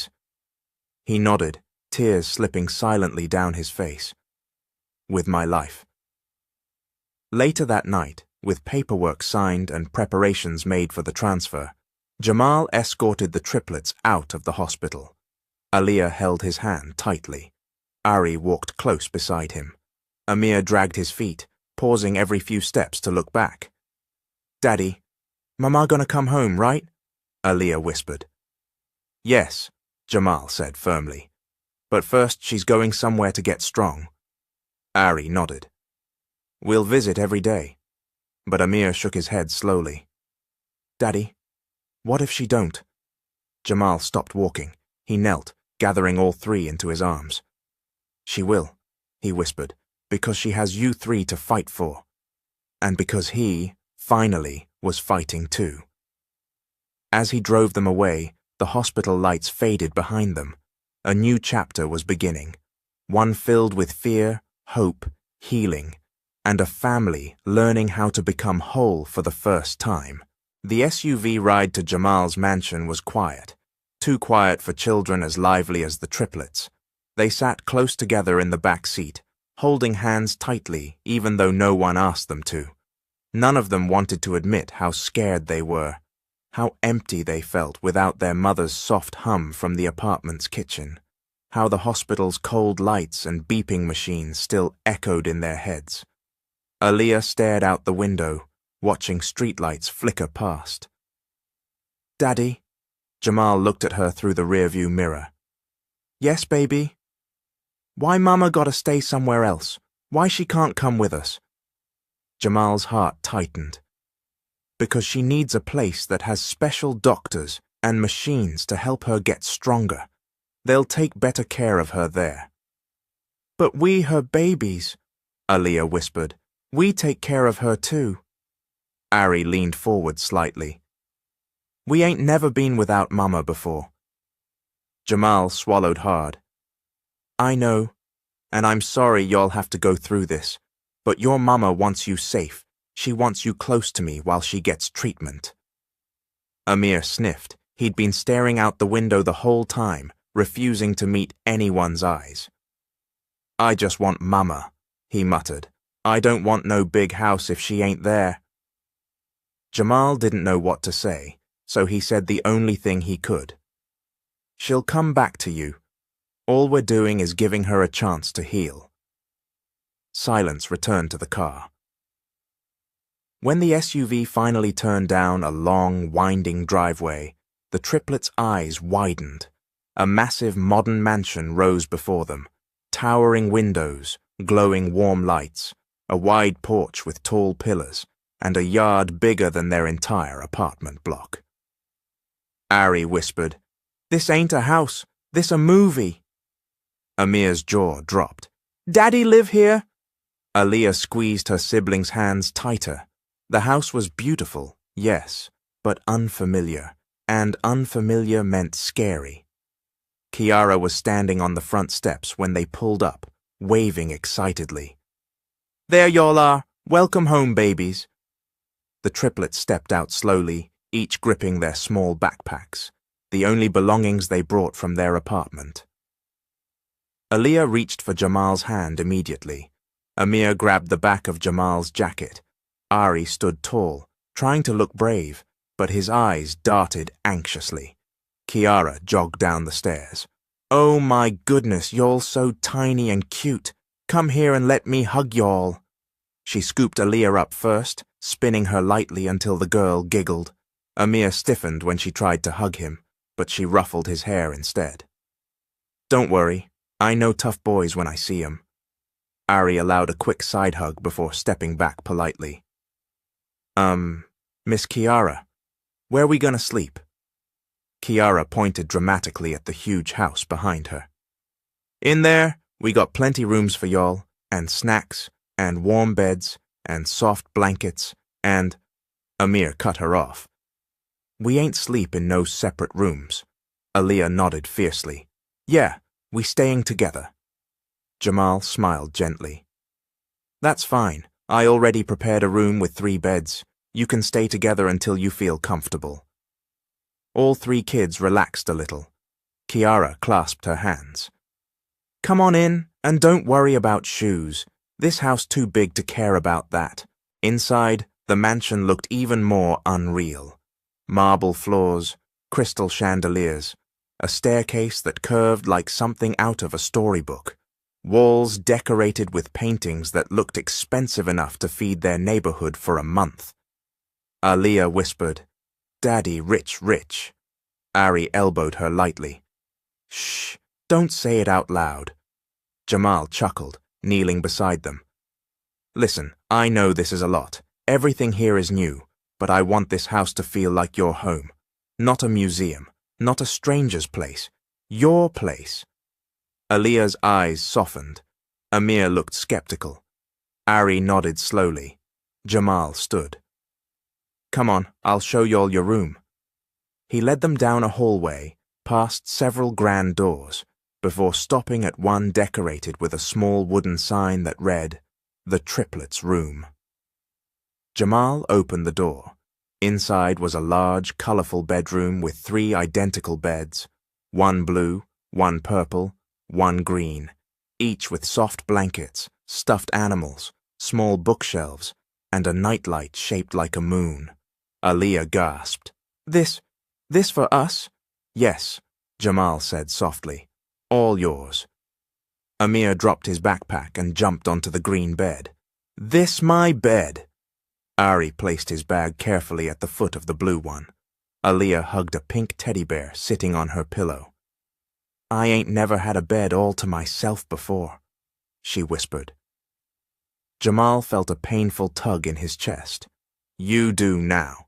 Kiara came in carrying a laundry basket full of folded clothes. I picked out a few outfits from the store, but we can go shopping for real tomorrow, okay? Ari's eyes widened. Real shopping? Like the mall? Yup, Kiara laughed. You'll deserve a fresh start. But suddenly, Aliyah's smile faded. Daddy, how we gonna talk to Mama? Everything stopped. Jamal's expression softened with both pain and determination. We'll visit her tomorrow morning, and tonight we'll call the nurse to see if she can speak to y'all or get a message. Every day we'll check on her, all right? Aliyah nodded slowly, but Amir shook his head. It still feels wrong. We shouldn't be here. We should be with Mama. Jamal knelt, placing a gentle hand on the boy's shoulder. I know, son, but your mama made this choice because she wants y'all safe.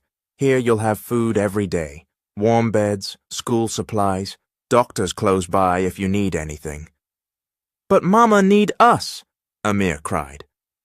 Yes, Jamal whispered, pulling him into a hug. And she's fighting to come back to you. Staying here is how you fight for her, too. Amir buried his face in Jamal's shirt, shaking. Ari stood beside them, eyes red but brave. We'll make Mama proud, he whispered. Aliyah hugged them both. Kiara wiped her eyes quietly. That evening, dinner was nothing like the meals the triplets were used to. A private chef named Mr. Andre prepared grilled chicken, mashed potatoes, broccoli, and warm rolls. The kids stared at their plates like they'd been served magic. You made all this? Aliyah gasped. Andre chuckled. Every night, if you want. Ari's jaw dropped. Every night? Amir raised an eyebrow suspiciously. Even pancakes? Especially pancakes, Andre grinned. The kids laughed for the first time all day. The dining room was huge, too huge. Jamal decided quickly to move dinner into the cozy family room instead, with a smaller table and soft couches. I don't want y'all feeling like y'all gotta act fancy around here, he said. Ari pointed to the big screen TV. We can watch TV while eating? Jamal nodded. Yup, it's allowed. Amir slapped the couch dramatically. Daddy's house better than the movies. Aliyah giggled, and for a brief moment they forgot the fear and sadness. But bedtime told the truth. When Jamal checked on them hours later, he found all 3 kids sitting diagonally on one bed, Aliyah in the middle, holding both boys' hands. What's wrong? He asked gently. Aliyah lifted teary eyes. It too quiet here.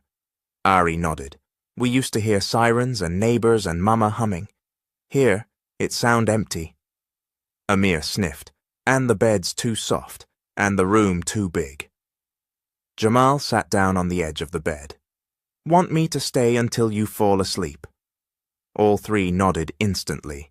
He tucked them in, turned on their moon nightlight, and sat beside them until their breathing slowed. But Aliyah spoke again in a small voice. Daddy, promise me something. Anything, baby. Don't let Mama die. Jamal felt a tear fall before he could stop it. He took their small hands in his big ones. I promise I will do everything in my power to keep her alive. Everything. They fell asleep with tear-stained cheeks. Jamal didn't move for a long time. Not until Kiara peeked in and whispered, Jay, you okay? He shook his head, but he forced the words out. I don't care what it takes. I'll pay any cost. Call any doctor. Fly her anywhere. I'm not losing her. They're not losing her. Kiara nodded, touching his arm. This family, it's healing, Jay, even if it hurts right now. He looked back at the sleeping children. My kids deserve a whole mama, he whispered. And I'm gonna do everything to give them that chance. He stood, turned off the hallway light, and closed their door softly. The mansion was quiet again, but inside something was changing. A family once broken was slowly learning how to become whole. Upstairs, the triplets were waking up. Not gently, not peacefully, but the way children living through fear wake up, with sudden jolt-like breaths, hands reaching to be sure someone is still near. Aliyah woke first. She blinked up at the moon nightlight, then at her brothers curled beside her. She remembered the mansion, she remembered being scared, and she remembered Jamal sitting with them until they drifted off. She sat up quietly and tiptoed to the window, staring at the huge backyard glowing under the sunrise. Ari stirred next. Leah, what you doing up so early? Thinking, she whispered. Amir groaned, rolling over. Stop thinking so loud. Aliyah turned. We gotta make Mama proud today. Ari rubbed his eyes. What you mean? Daddy said we can go see her, right? Ari nodded slowly. We gotta show her we okay. Aliyah continued softly. So she don't worry too much. If we look scared, she'll feel scared. Amir sat up, hair sticking everywhere. But I am scared. Aliyah crawled back into the bed and hugged him. Me too, but we brave anyway. Amir leaned into her hug. Ari sighed and stretched. So what we do now? Aliyah smiled a tiny bit. We wash up, we get dressed, and we go see our mama. Downstairs, breakfast was already set out by Andre. Fresh eggs, bacon, pancakes, fruit, toast. The smell filled the whole kitchen. The triplets walked in together, wide-eyed. Andre beamed. Good morning, royalty. Ari grinned. We royalty? In my kitchen, everybody royalty. Amir ran straight to the pancakes. Ain't nobody tell me breakfast was this good in fancy houses. Aliyah sat neatly, legs swinging under the chair. Good morning, Daddy. Jamal turned from the counter. Good morning, Princess. Aliyah blushed. Ari rolled his eyes but smiled. Amir was too busy stuffing pancakes into his mouth to respond to anything. The kids ate like they hadn't had a real breakfast in months, which was the truth. Jamal watched them closely. Every bite reminded him how much they'd been missing. Every smile reminded him what he could still fix. When they finished, Aliyah wiped her mouth delicately, another new habit from watching Kiara last night. Daddy, she asked softly, when we go see Mama? As soon as y'all ready, he said. She's expecting us. Ari grinned. We ready now? Andre held up his hands. Whoa, whoa, slow down, mighty warriors. You gotta brush teeth, comb hair, all that good stuff. Amir groaned dramatically. Ugh, why grown-ups always want us smelling minty? Aliyah giggled. Jamal laughed quietly. Because we gotta keep your cuteness up. Go on, I'll be ready when you are. The treatment center was a quiet, peaceful place. Nothing like the noisy city hospital they had visited before. It sat on a hillside surrounded by trees, with wide windows that let sunlight pour in. Still, the calmness didn't help the triplets' nerves. Aliyah squeezed both boys' hands as they walked through the entrance. Ari stayed stiff, but held her hand back. Amir clung to Jamal's pant leg with his free hand. A nurse recognized them immediately. You must be Monique's babies. She's awake and waiting. They followed her down a long hallway filled with soft beeping monitors and walking patients. When they reached a door marked Suite 12, the nurse knocked softly before opening it. And there she was, Monique, propped up in bed, her hair wrapped in a scarf, her face thinner but glowing the moment she saw them. My babies! Aliyah broke first, sprinting across the room. Mama! Ari rushed after her. Amir let go of Jamal and dove straight onto the bed. Monique opened her arms and hugged all three tightly, tears streaming down her cheeks. Oh, God, look at y'all, my sweet babies. She kissed their foreheads, squeezing them like she'd never let go again. You okay? Are they treating you right? You eating? Are you scared? I'm sorry, I'm so sorry. Mama. Aliyah grabbed her cheeks gently. We okay? Daddy taking care of us. Monique's eyes softened, but also flickered with something unreadable. Jamal stepped inside quietly. He didn't interrupt. He didn't want to ruin the moment. Monique looked up at him slowly. Their eyes met. His breath caught. Her grip tightened around the triplets. The room filled with tension thick enough to touch. Finally, Monique spoke softly. Thank you for bringing them. Jamal nodded.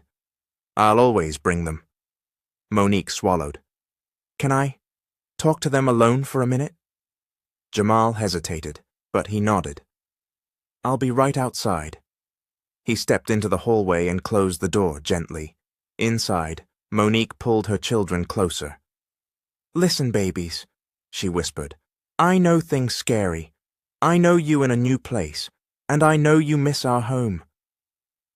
Ari nodded with sad eyes. Amir sniffed and pressed his forehead into her arm. Aliyah held her hand tightly. But I need you to trust me, Monique continued, and I need you to trust your father. Just a little.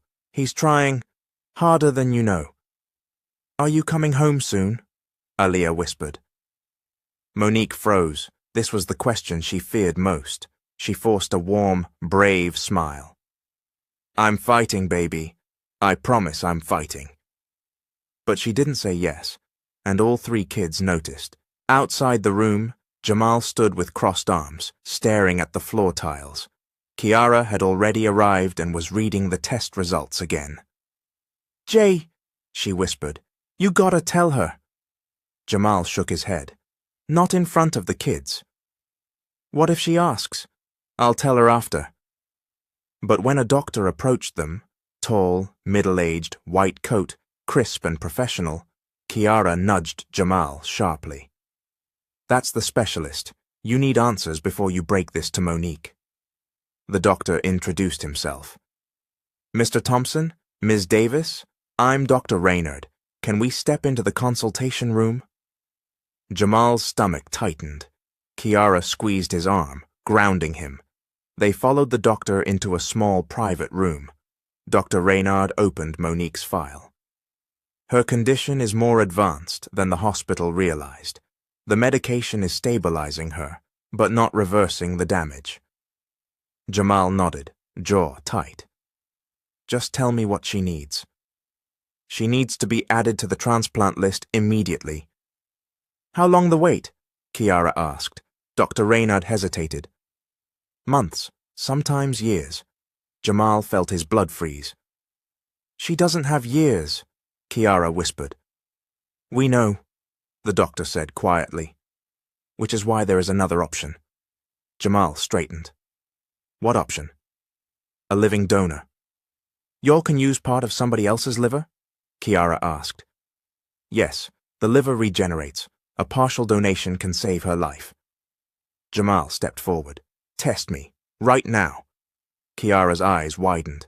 Jay, I said test me, today. The doctor nodded. We can do preliminary blood work now, but full compatibility takes time. Jamal's voice cracked. Do whatever it takes. Just don't let her die. 15 minutes later, he was sitting in a chair with a needle in his arm, blood filling a small tube. Kiara watched, tears forming. You really gonna do this? I owe her more than a liver, he said softly. I owe her a whole life I didn't give her. Kiara touched his shoulder gently. You love her? He didn't answer. He didn't have to. Back in Monique's room, the triplets were laughing with her, telling her about the mansion, the chef, the big yard, and their new beds. Monique listened with a mix of joy and sorrow. Then she saw Jamal standing in the doorway, and something in his eyes scared her. Not anger, not guilt, determination, and fear. He cleared his throat lightly. Kids, y'all mind stepping out with Kiara for a few minutes? I need to talk to your mama. Aaliyah didn't want to leave. Amir clung to Monique. Ari looked concerned, but Monique nodded gently. It's okay, babies. Go stretch your legs. I'll see you in a minute. Reluctantly, they left. Jamal closed the door behind them. Monique looked at him, heart pounding. What's wrong? Jamal sat beside her bed. Monique, there's something we gotta talk about. Her breath stopped. What did the doctor say? He opened the folder and began to tell her the truth. The silence in the room after Jamal's words felt heavier than anything Monique had experienced since her diagnosis. She stared at him, blinking slowly, waiting, hoping she had misheard him. A transplant? Her voice cracked. They really said that? Jamal nodded gently. They said the medication is helping, but it won't be enough to reverse the damage. You need a new liver. Monique shut her eyes. For a long moment she didn't breathe. A transplant. Not medicine, not rest, not time. A whole organ. Her heart crushed beneath the weight of fear. Not for herself. She had lived her life, carried her burdens, survived her storms. But for her children. Oh God, she choked out. My babies need me. Jamal moved closer, careful, gentle. And that's why we're not giving up. She met his eyes and saw something unfamiliar in them. Devotion, desperation, a promise carved into stone. What did you do? She whispered. Jamal took a breath. I got tested, blood work done already. Monique froze, her lips parted but no sound escaped. I'm finding out if I can be your donor. No! The word ripped out of her like a scream. No, Jamal, you can't do that. Stop right now. Monique! I said no. Her voice shook violently. I won't let you sacrifice yourself for me. Not after everything. I won't let my children watch their father die trying to save their mother. Jamal leaned forward, speaking softly but firmly. Monique, donating part of my liver won't kill me. It won't take years off my life. It's a surgery I can recover from. You don't know that, she whispered, trembling. You don't know what could happen.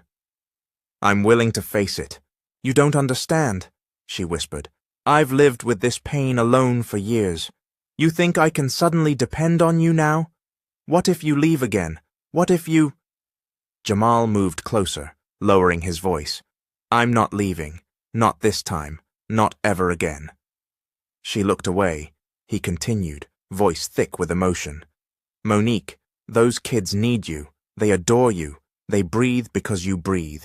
You fight for them every day.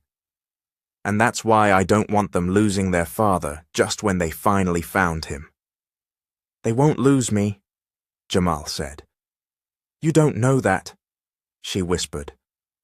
No, Jamal replied softly, but I know what happens if I don't try. Monique's composure shattered. She sobbed into her hands, shoulders shaking uncontrollably. For a moment, Jamal didn't touch her. He let her cry, allowed her pain to crack open the room. Then he reached out and gently wrapped his hand around hers. Monique, let me save you. Before she could respond, the door creaked open. 3 little faces peeked inside. Aliyah, Ari, Amir. Their eyes were wide, not curious but terrified. How long you all been standing there? Monique asked weakly. Aliyah stepped inside. Long enough. Ari swallowed hard. Mama, you sick worse than you told us. Amir's lip quivered. We heard Daddy say you need a new liver. Monique tried to compose herself. Babies, listen. Aliyah shook her head, tears already streaming. Mama, you tell us to be brave, but you lying about how sick you are ain't brave. It's scary. Monique's heart splintered. Ari stepped toward Jamal. Is it true? You can give her part of yours? Jamal knelt to face them. We don't know yet. They have to test if I match. Amir sniffled loudly. What if you don't match? Who gonna save Mama then? Jamal felt the weight of their fear squeeze around his chest. If I don't match, then we'll find someone who does. I promise you that. Aliyah wiped her nose. How soon will they know? Jamal looked at the floor. A few days. Amir collapsed into his father's chest, sobbing. Daddy, don't let her die. Ari and Aliyah climbed onto the bed, clinging to their mother. Monique held all 3 tightly, tears falling into their hair. I'm not going nowhere, she whispered, though she didn't know if it was true. I'm fighting! I swear to God I'm fighting! Aliyah lifted her head. Then let Daddy help. Monique froze. Ari nodded firmly. We need all our parents, you and him. Amir looked between them, pleading. Please, Mama, let him save you. Monique covered her mouth with a trembling hand. Jamal stepped closer, voice gentle. See? Even our kids got more sense than us. Despite her fear, pain, and pride, Monique laughed through her tears. A broken laugh, a healing laugh. She looked up at him with wet eyes. I don't want to owe you my life. You don't, Jamal said quietly. You gave me theirs. Monique's breath hitched. Aliyah placed her small hand on her mother's cheek. Mama, we want a family. It don't gotta be perfect. It don't gotta be like TV. But we want both of you. Monique's face crumpled. Ari whispered, Please, don't give up on us. Amir added, Or Daddy. And something inside Monique broke open. A wound that had been scarred shut for a decade began to soften. Her voice wavered. If he's really the one who can save me. She looked at Jamal. Then I won't say no. The triplets burst into quiet sobs. Relief, fear, joy, all tangled up together. Jamal closed his eyes, exhaling shakily. Thank you. Monique wiped her face, overwhelmed. But if you match Jamal, you better promise me something. Anything. You better live. You hear me? I can't heal if you gone. I'll live, Jamal whispered. For them. For you. For all the time we lost. Over the next 3 days, the triplets practically lived between the mansion and the treatment center. Aliyah braided her mother's hair every morning. Ari massaged lotion onto her hands so they wouldn't crack. Amir told jokes, even the bad ones, to keep her smiling. Jamal was a constant presence, filling out paperwork, meeting specialists, checking on the kids, talking with Monique, sometimes laughing with her, other times crying beside her. Kiara helped too, bringing food, playing games with the kids, distracting them during hard moments. It was messy, painful, hopeful, a family piecing itself together, one fragile moment at a time. Finally, on the 4th afternoon, A doctor entered Monique's room, holding a file. Jamal stood immediately. The triplets stopped coloring and stared. Monique gripped her blanket. "Well?" The doctor smiled. "Jamal is a compatible donor." The room erupted. Aliyah screamed with joy. Amir jumped into the air. Ari choked on his juice and started laughing. Monique burst into tears. Jamal shut his eyes as relief washed over him like warm rain, but the doctor raised a hand. "It's still a major surgery. Risks are low but real. We'll schedule it for next week. We need both parents in the best emotional and physical condition possible." Jamal squeezed Monique's hand. She squeezed back. They were terrified, but together. The night before the surgery, Jamal invited Monique and the triplets to stay at the mansion. At first, she refused. "It's your house, not mine." But Aliyah tugged her hand. "We want you there, Mama." Ari nodded. "We want our whole family in the same place," Amir added softly, "just for one night." So Monique agreed. That night was slow, soft, healing. They watched a movie together in the family room. Monique curled on the couch, kids leaning against her, Jamal sitting close enough that their shoulders brushed now and then. Nobody talked. Nobody had to. Later, when the triplets fell asleep in their shared bed, Jamal walked Monique to the guest room prepared for her recovery. She stepped inside and turned slowly, overwhelmed. The room was warm, cozy, filled with soft blankets and fresh flowers. "You didn't have to do all this," she whispered. "Yes, I did," Jamal said. "You deserve it." They stood in quiet. Monique finally asked, "Are you scared?" "Terrified," he admitted, "but hopeful." "Me too." He hesitated, then gently took her hand. "Monique, after all this is over, I don't know what the future looks like. I don't know if you'll ever trust me again, but I want to earn a space in your life. Not because of the surgery, not because of the past, but because I love them, and I care about you." Monique's eyes filled. "I don't know what I can promise right now." "You don't have to promise anything," he whispered. "Just live. Let that be your promise." She nodded slowly, wiping her cheek. "Okay." Before leaving, he kissed her forehead gently. "Good night, Mo."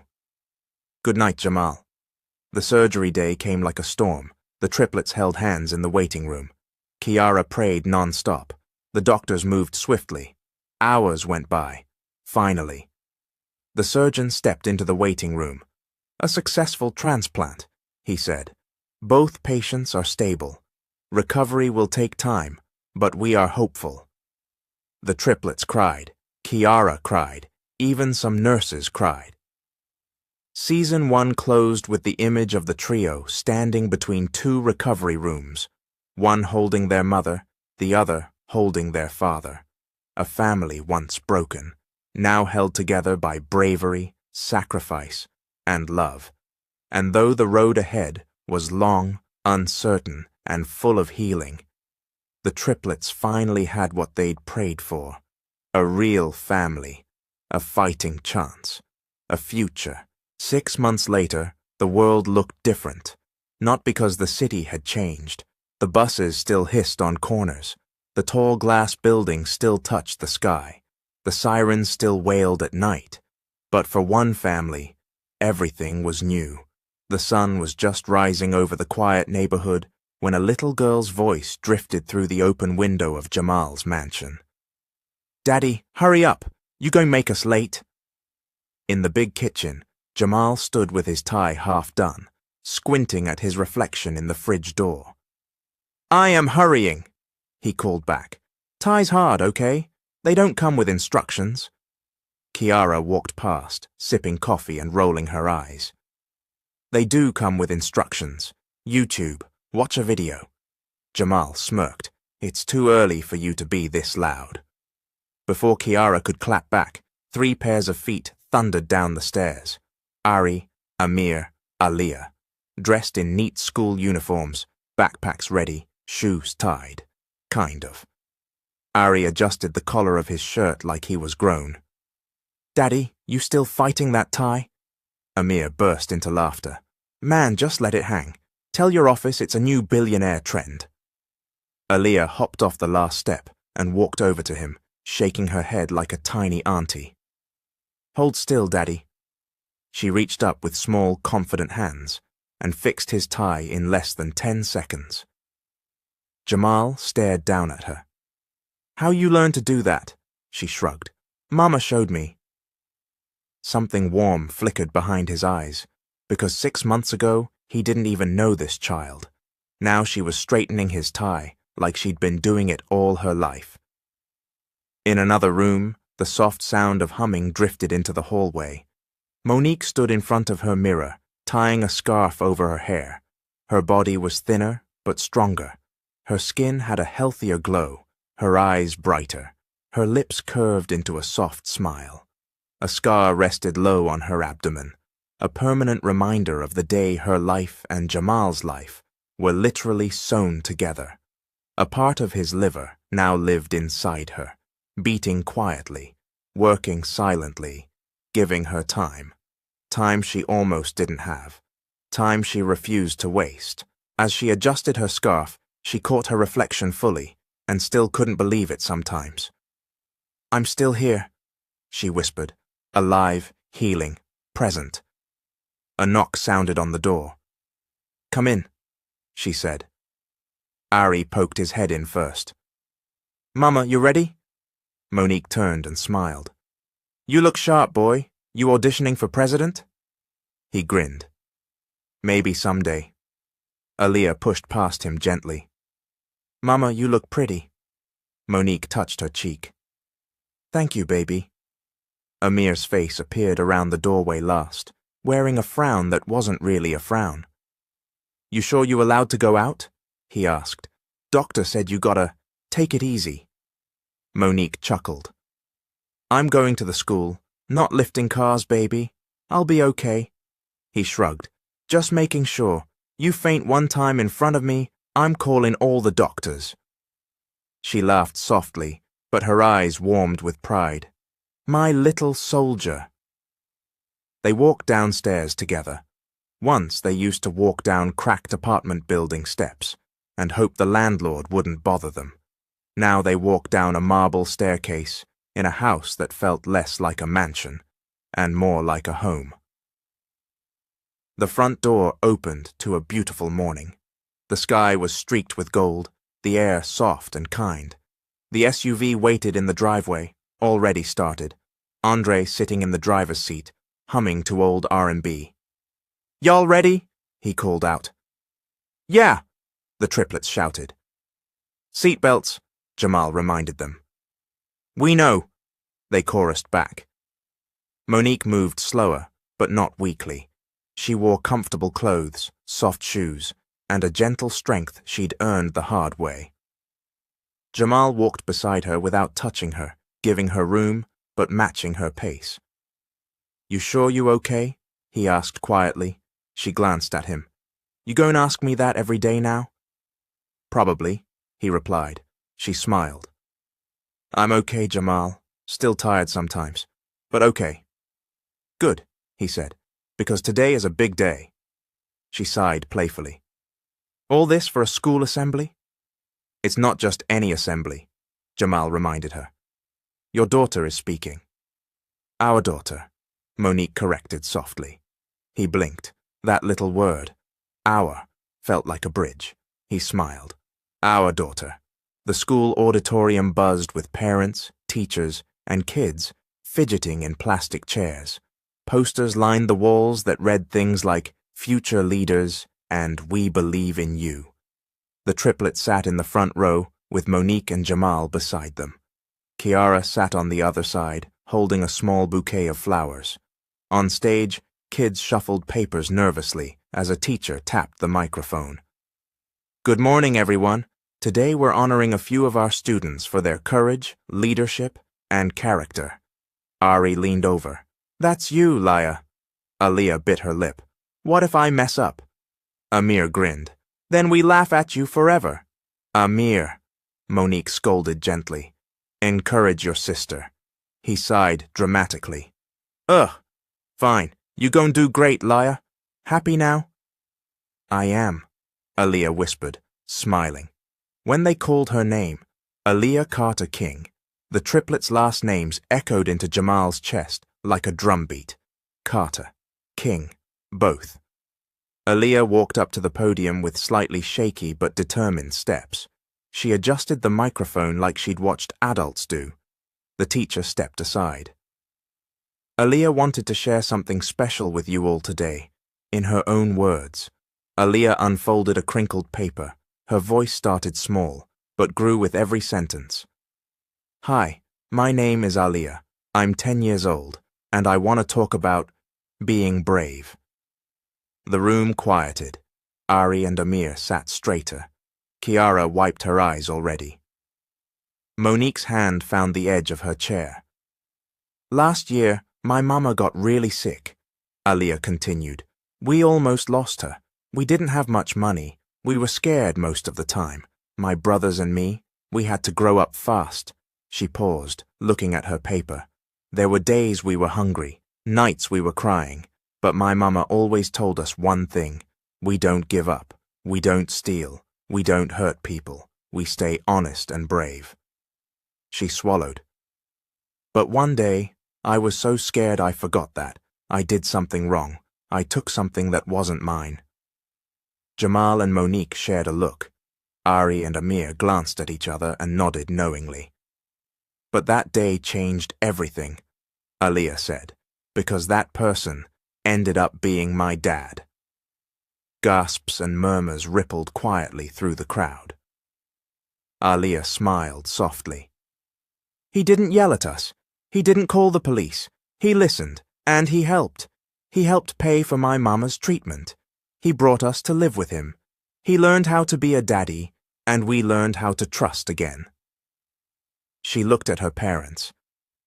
My mama fought for us when she was alone. My daddy fought for us when he found us. They both made mistakes, grown-ups not perfect, but being brave means telling the truth even when it hurts, saying sorry, and trying again. She took a breath. Bravery isn't just for heroes in movies. It's for mamas in hospital beds, for dads who try to fix old mistakes, for kids who get up every day, even when they scared. So if you going through something hard, just remember my mama's words. Her voice softened. We don't give up. Applause erupted, real applause, warm, loud, full of something deeper than just politeness. Monique cried silently, tears running freely down her face. Jamal clapped with hands that felt shaky. Kiara bounced in her seat. Amir stood up and shouted, That's my sister! Ari followed, cupping his hands around his mouth. You did that, liar! The teacher laughed, gesturing everyone to settle. When Aaliyah walked back to her seat, she went straight to her mother first. Monique pulled her into a tight hug. I am so proud of you, she whispered. Aaliyah hugged her back. I learned from you. Then she turned and hugged Jamal. I learned from you too, she said softly. He hugged her with trembling arms. No, baby. I'm learning from you. Later that evening, back at the house, the family gathered in the backyard. The air was mild, the sky painted in pink and purple, and the city lights shimmered faintly in the distance. Jamal had set up a small fire pit, and the kids were roasting marshmallows in a chaotic, sticky mess. Don't burn it, Amir, Aaliyah screamed. I like it crispy, he protested. No, that charcoal. That flavor, Ari rolled his eyes. Y'all arguing over sugar on fire. Kiara sat with Monique on a patio chair, watching the kids. How you feel? Kiara asked. Monique took a deep breath. Alive, still scared sometimes, but hopeful. Kiara bumped her shoulder. You strong, sis. Stronger than you know. Monique smiled. I'm not doing it alone anymore. Her eyes drifted to Jamal, who was pretending to teach the kids proper marshmallow roasting skills, and failing miserably. Y'all listening to me? He said. No! All three yelled back, laughing. Kiara snickered. They got you wrapped. Jamal looked over and caught Monique's gaze for a second. They held eye contact just long enough for something quiet to pass between them. Gratitude, respect, unfinished tenderness. He walked over and sat beside them once the kids ran off to chase each other. Doctor called earlier, he said softly. Monique straightened. Everything okay? Jamal nodded. Your numbers are stable, liver is settling. They want to keep monitoring, but they're hopeful. Monique sagged with relief. Thank God. He nodded. Yeah, thank God. They sat in silence for a moment, watching their children run through the grass with glow sticks Kiara had passed out. Jamal, Monique said quietly. Yeah? You gave me more than an organ. He looked at her confused. You gave me a chance to see them grow up, she said softly. I don't know how many years I got left, but I know I got some, and that's because of you. He swallowed. You don't owe me anything. She smiled gently. I know, but I am grateful. He exhaled, emotion tightening his chest. I don't know if I'll ever fully deserve this second chance. You won't, she said bluntly. He blinked. Wow. Okay, she chuckled. None of us do. We just show up anyway. He smiled slowly. I'm showing up. I see that. He hesitated, then asked softly. You think, someday, you'll forgive me? Monique looked at her children, their laughter, their life, their joy. I already started, she whispered, one day at a time. He looked at her, eyes burning. That's enough, he said. They didn't rush anything more than that. No forced romance, no fake fairy tale ending, just two people, once broken, slowly learning how to stand side by side, for the sake of three brave little souls who'd tied their lives back together. Later that night, when the kids were in bed, Aaliyah in the middle, as always, brothers claiming they accidentally fell asleep there too, the house quieted. Monique walked softly into their room. Jamal stood in the doorway, watching as she brushed hair away from each child's forehead and kissed them gently. You're safe, she whispered to them. You're loved. You're home. She turned to leave and found Jamal still standing there. You should get some rest, he said quietly. She nodded. You too. You gotta keep that liver healthy. He grinned. It's your liver now. Our liver, she corrected. They shared one final soft smile. Then she went to her room. He went to his, and the house settled. Not in perfection, not in total certainty, but in peace. A fragile, hard-earned peace. Some nights, Monique still woke up afraid the beeping monitors were back. Some nights, Jamal still lay awake, replaying all the years he missed. Some days, the triplets still asked, You promise you not leaving? And every time, both parents answered, We're here, we're staying, we don't give up. Because that was the heart of their story. Three little kids who started with hunger and fear. A mother who fought when her body was breaking. A father who came late, but came with his whole heart. And a family who learned that sometimes, the worst day of your life, the day you steal, the day you faint, the day everything breaks, can be the day everything begins. Season 1 ended, not with riches or perfection, but with something better. A healed mother, a present father, 3 brave children, and a promise. This family may bend, but they will not break.